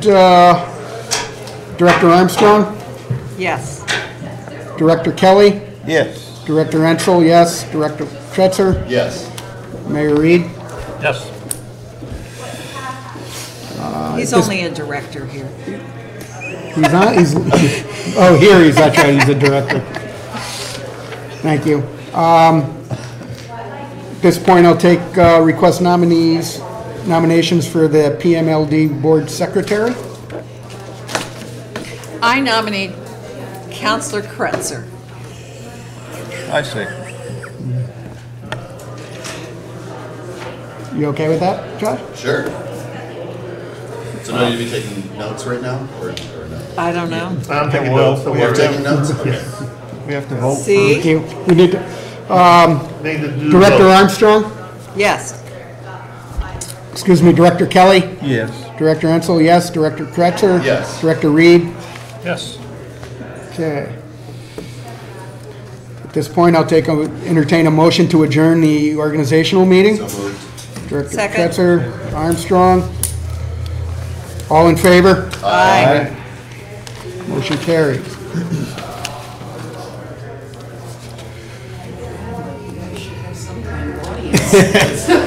Okay, I'd like to, She's a good audience. I'd like to call to order meeting of the regular board of the Plattsburgh Municipal Lighting Department. Roll call, Director Armstrong. Here. Director Kelly. Yes, here. Director Dowdle. Director Ensel. Director Kretzer. Here. Director Reed. Here. Manager Tracy. Here. CFO Kluge. Here. Resolved that the minutes of the special meeting of the PMLD Board held on October 19th, 2017 are approved and placed on file among the public records of the MLD office. So moved. Second. Well, got a discussion. The one type will change here, and it's on the second page, paragraph C. Oh, okay. I'm not sure what he was writing there about rebates reaching 12,000. It had nothing to do with the hydro contract. And the expiration date is October 10th, 2025, not 2026. So other Wow. What Oh, that's section is that, Bill? I'm sorry. It's on page 2 of his minutes. Okay. Of Dowdle's minutes? Yes. Oh, wow. Somebody's gonna have to talk. So the existing contract expires in October of 2025, not 2026. And then I don't know what the rebates were about, but there's no rebates on the hydro. So scratching that out and changing the date, everything else is fine. Okay. Thank you. So we have a motion by Director Kretzer. You accept the amendments to the Yes. Director Armstrong? Yes. Okay. Roll call, Director Armstrong? Yes. Director Kelly? Yes. Director Ensel, yes. Director Kretzer? Yes. Director Reed? Yep. Okay, CFO Kluge. Okay, I'm presenting the 2017 year-to-date budget. On the first page, it says 2012 to 2017 historical, our revenues against our expenditures. You can see that we're almost break even this year. Actually, right now it's just a $21,000 surplus revenues over expenditures. We are still awaiting the city services chargeback from the city chamberlain to book, and also a gas fee accrual for health insurance that comes from actuarial auditors outside the city. As you can see in past years, the expenditures exceeded the revenues, but that is a representation of our substation capital construction work that was paid for from depreciation reserves. In the 2017 budget, the first page is revenues, and the revenues exceeded the budget. This budget was put together the fall of 2016. You can see the industrial users exceeded by $699,000. And also, we have a lot of miscellaneous electric revenue from construction projects that were reimbursed, partially reimbursed by some of our capital construction. The expenses, the big ticket item this year was the power bill. The power bill, the electricity ended up at $10.88 million. And the bills due to the full usages, people are using a lot of power, our industrial usage is up, and there is also the New York State surcharge in place for RECs and ZECs that are passing through a bill, and that amounted to $1.35 million in 2017. I attached a schedule behind the budget. So the amount that were over budget was really the RECs and ZECs that we didn't even know were going to be in play when we created this budget in 2016. And just to let you know, the ZEX is going up. It's gonna be closer to 1.6 million this year than what's there for last year. And the RECs are going up as well. Pretty much the RECs have been in the $300, $400, $200 range. Well, we got the first one was January this year, and it was nearly $1,800. So the Public Service Commission has raised the amount there. Yeah, and the January billing in 2018, it was $209,000 passed through just in January that we need to pass through to consumers. And next year, there will be a significant increase in the ZECs. And in fact, if you follow the ZECs out to 2030 as it's scheduled now, that 1.3 million that we paid last year, by 2030 will be closer to $3.5 million if that program stays intact. Wow. Do you know, I mean, are the utilities and rallying against the PSC in the state? What happened, the legislature rallied against it, but the governor told them, since he has vetoes, he would veto it. They tried to put it in the budget last year. When they realized the governor was going to veto and they didn't have override capability, they dropped it. There was a half a dozen lawsuits, and they've all been thrown out of court for one reason or another. So basically, unless the governor changes and a new governor comes in and decides he doesn't want to do this program, we're stuck with this. The governor's rationale is he wants to keep those 4 nuclear power plants in western New York online because they help to lower the greenhouse emissions and climate change for the state of New York. So what the ZEX is, it makes up the difference of the loss the owner would have if he was paying for it just himself. So this is to help the owner of those plants break even. So much for interest of the taxpayer. Right. I didn't say that.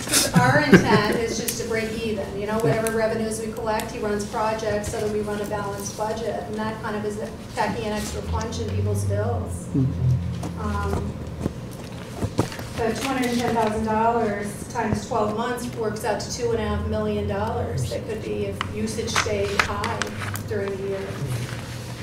And because of that, because customers' billings are so high, I don't know if you have received any complaints on people having a hardship, but I haven't personally, but there is a home energy assistance program that we encourage people to apply for. It's based on people's income and household size. We have the chart. You can have people call the office.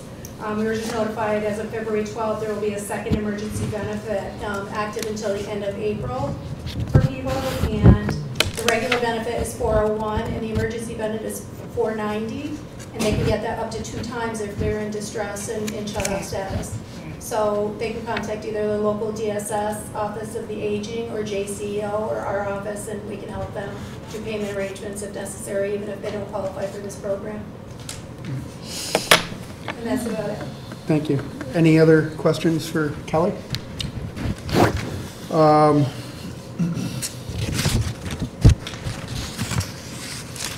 So I guess resolve that the financial report as read is hereby ordered, received, and placed on file among the public records. So moved. Second. Who's first? It's Rochelle. Rochelle. Okay. It's my turn. Josh. Can I just do a all in favor? I don't need to do Yes. a roll Sure. call. Yeah. All in favor? Aye. Thank you. Okay, Bill, departmental reports? Yeah, I gave you this handout. The first thing on there is the hydro energy for March.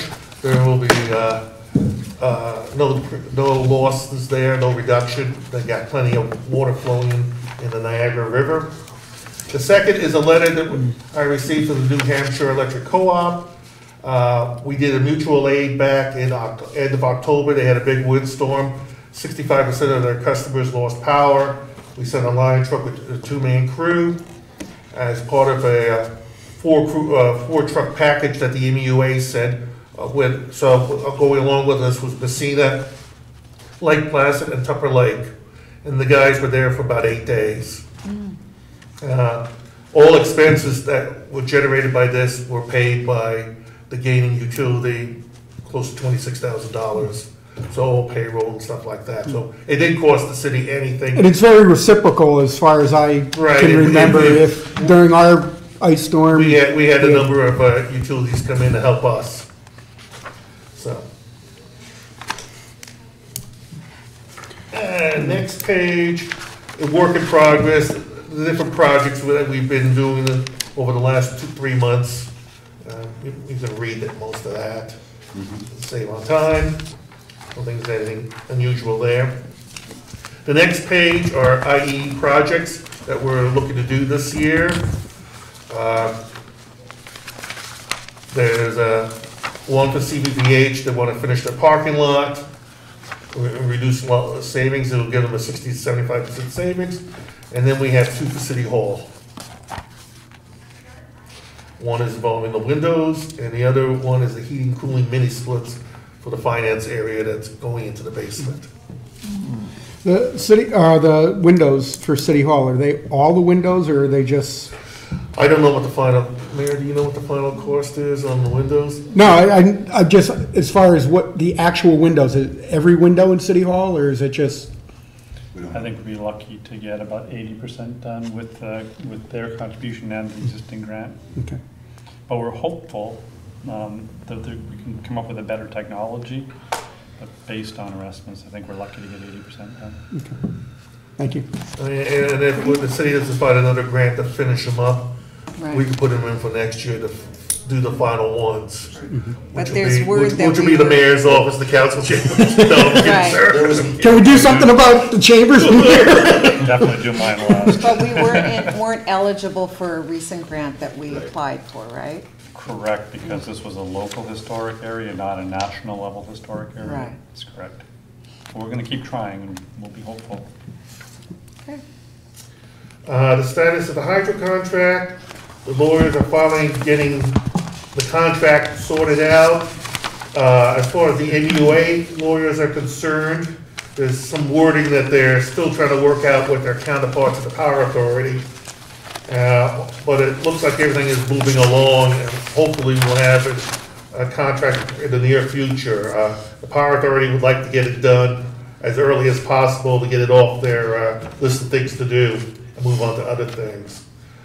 I was notified about 2 months ago that we will have a NERC inspection/audit scheduled for mid-September.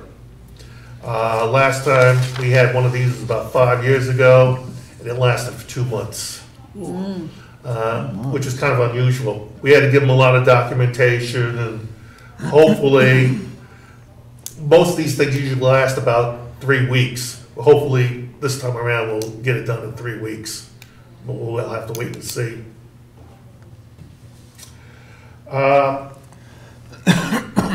as Kelly was mentioning, the end of December was extremely cold. In fact, the last 2 years, up till December, we hadn't had to buy supplemental power at all. 2016, none at all. We had to buy a little bit in March of last year, 2017, but it was a small amount. But with that 10 below, 20 below, we had to buy a considerable amount in that. And of course, the cold weather extended into January. Our peak for the month of January occurred at 8 o'clock on the 2nd of January at 122.2 megawatts. Basically, what you're buying overage is that? Do you know the roughly average wholesale rate? we're paying $36. The reason is You're usually paying about we bought. $20? Well, no, sir. The for regular power per megawatt from a hydro is about $4.90. 30, so it's 10 times higher, huh? However, well, it's got a lot worse because our association buys a year to 2 years in advance. They hedge it, so there's a floor and a ceiling. If the cost of the electricity exceeds the ceiling, the hedge payers have to pay us, and that compensates to bring the cost down. Of course, if the price drops, then we got to pay them. But typically, it winds up going the other way. In fact, the average cost the first 10 days of January was averaging between $400 to $600, depending what part of the state you were in, per megawatt. Typically, for this time of year, if it's a normal winter, it's usually about $50 or $60. What drives everything up is most of the generation in the state of New York is done by natural gas. And when the temperatures drop, the natural gas demand goes up considerably because people are using it for heating. And of course, it's also then being used for electricity. And there's only so many gas lines in the state. In fact, the governor has a moratorium on any more gas lines being built. So you can only put so much gas down the line, and that drives the prices skyrocketing. But they're starting to come back down now that the weather seems to have gotten a bit milder in February. So we're hoping things will balance out accordingly. The next time I have on here is monthly write-offs, and since we're going through a board meeting, I've included 6 months worth of write-offs, which is I've also provided the chart that we'd already provide to give you an idea of where we're going with this and what the write-off is for each month. Are we allowed to do them all at once? That was my idea. I mean, is to take them all at once and be done, do them that way. So I guess the largest one is the one in April, which is going to be 0.35%. I guess, Bill, my question is the write-offs that we do, we seem to have them every month that we approve. Is there a, and I don't mean to. We're required by the Public Service Commission to have that. That's part of the. No, I understand that, but I mean, do we have any indication? I mean, are a lot of the write-offs, are they when college students leave? It's a mixture of things. We've had cases where individuals leave, they don't want to pay their bill, they just leave. Some cases, if they stay within the county, we can take them to court and get a judgment against them. Now, most of them don't pay when they get the judgment against them, only until they try to go and get a loan or a credit card, because it's the first thing that she'll show up with their credit thing. And we've had a number of people come in from 8-10 years ago, coming in and say, you gotta get this off my credit report. I can't buy my new truck, or is there interest accrued on it as well, or?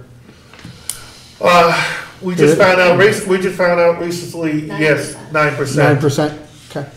On that.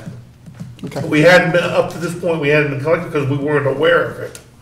But we had research and we got with Dean, And we researched the New York law, and there's actually something written in there that we weren't aware of that does allow that. But any of the debts that we take off, we do leave in our computer system. And many times the people that have skipped out of town, left Plattsburgh and gone into the town of Plattsburgh, they sometimes 2 or 3 years later come back, think we've forgotten them. And the first thing when they try to start a new account is, oh, by the way, you still owe us $600 for 3 years ago. You want your service? You've got to pay up now. And then they have to pay a deposit. The Public Service Commission says if they've been failed to pay, we can then charge them a deposit for 50% of the 4 worst months, which is typically the winter months. Okay, thank you.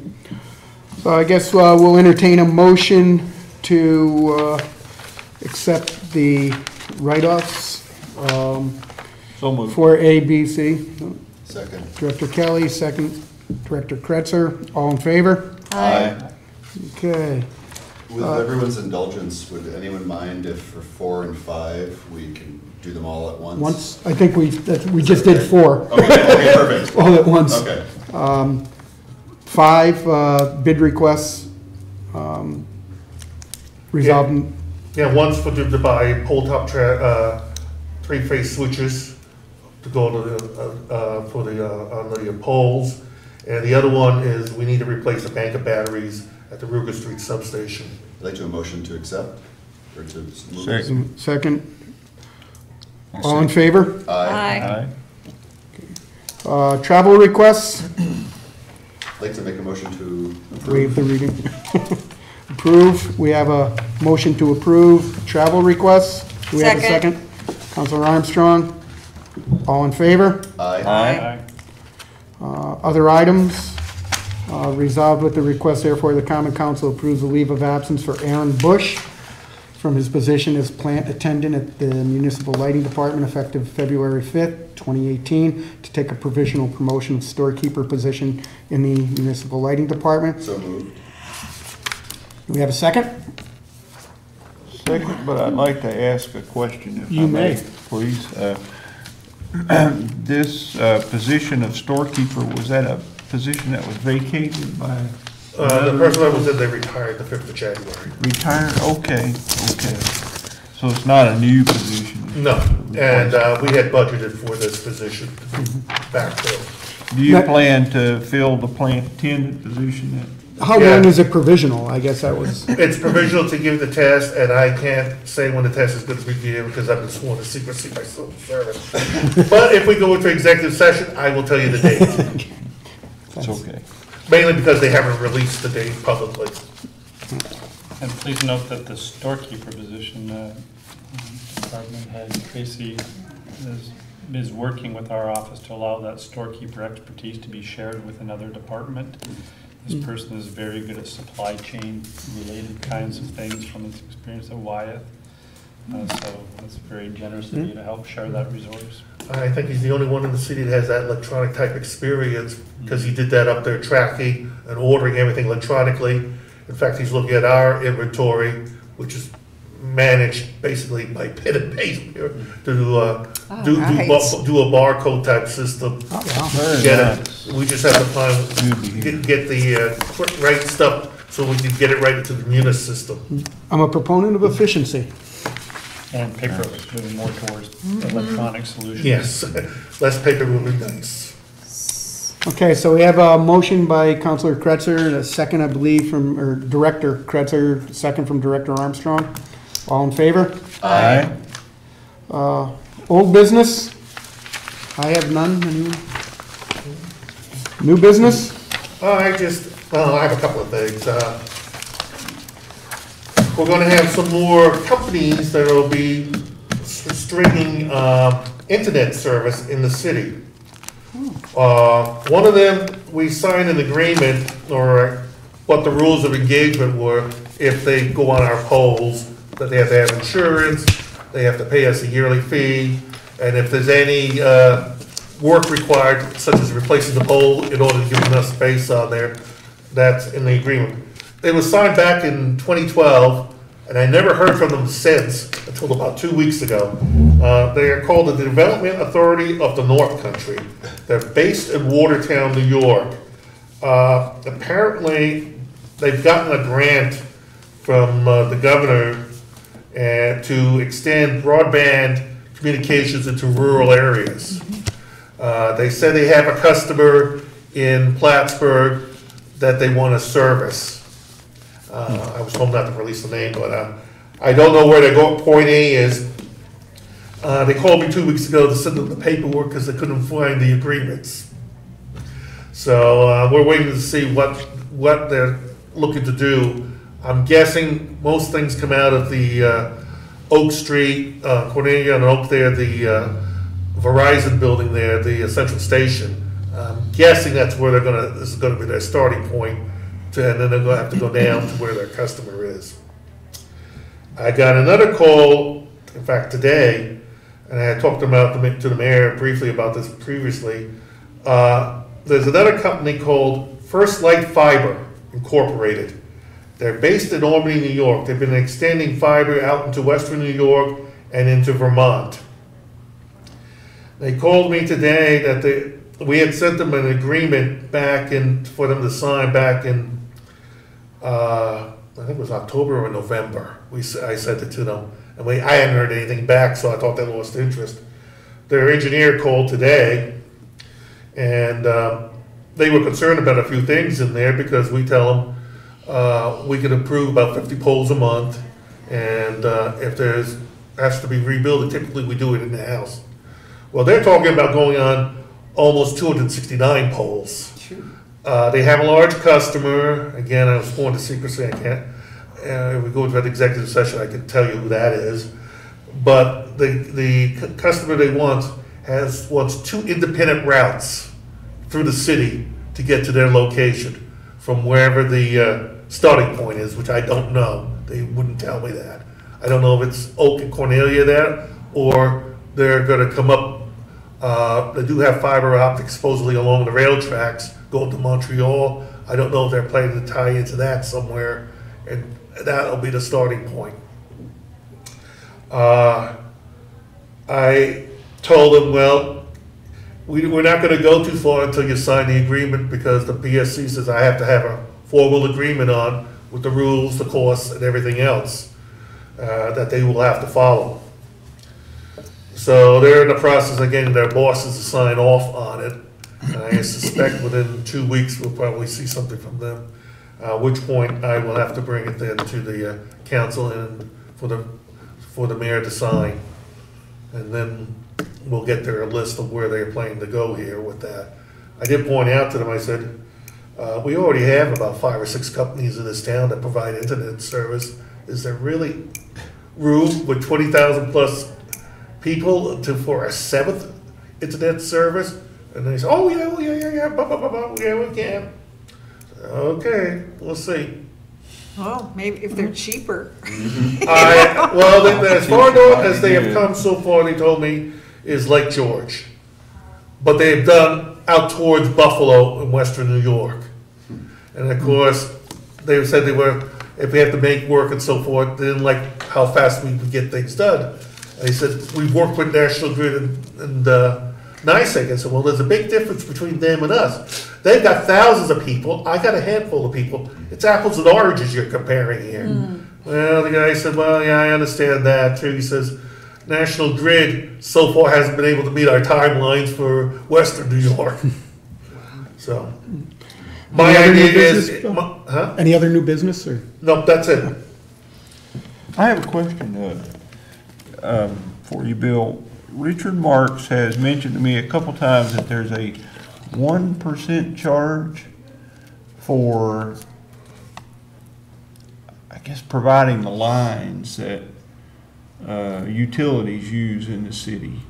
And that we can charge the cable company, for example, 1% of some amount of revenue.